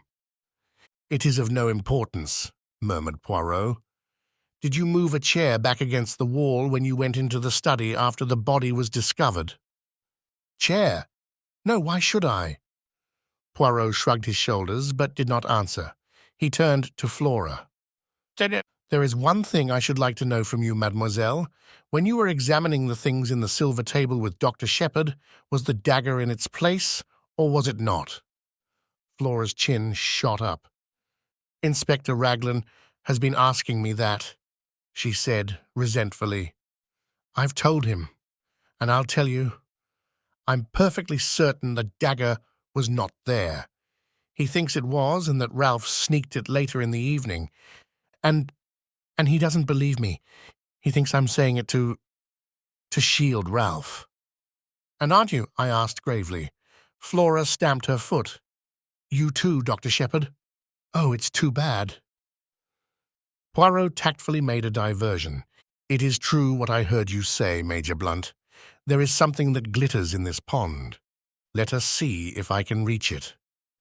He knelt down by the pond, baring his arm to the elbow, and lowered it in very slowly, so as not to disturb the bottom of the pond. But in spite of all his precautions, the mud eddied and swirled, and he was forced to draw his arm out again, empty-handed. He gazed ruefully at the mud upon his arm. I offered him my handkerchief, which he accepted with fervent protestations of thanks. Blunt looked at his watch. Nearly lunchtime, he said. We'd better be getting back to the house. You will lunch with us, Monsieur Poirot? Asked Flora. I should like you to meet my mother. She is very fond of Ralph. The little man bowed. I shall be delighted, mademoiselle. And you will stay too, won't you, Dr. Sheppard? I hesitated. Oh, do! I wanted to, so I accepted the invitation without further ceremony. We set out towards the house, Flora and Blunt walking ahead.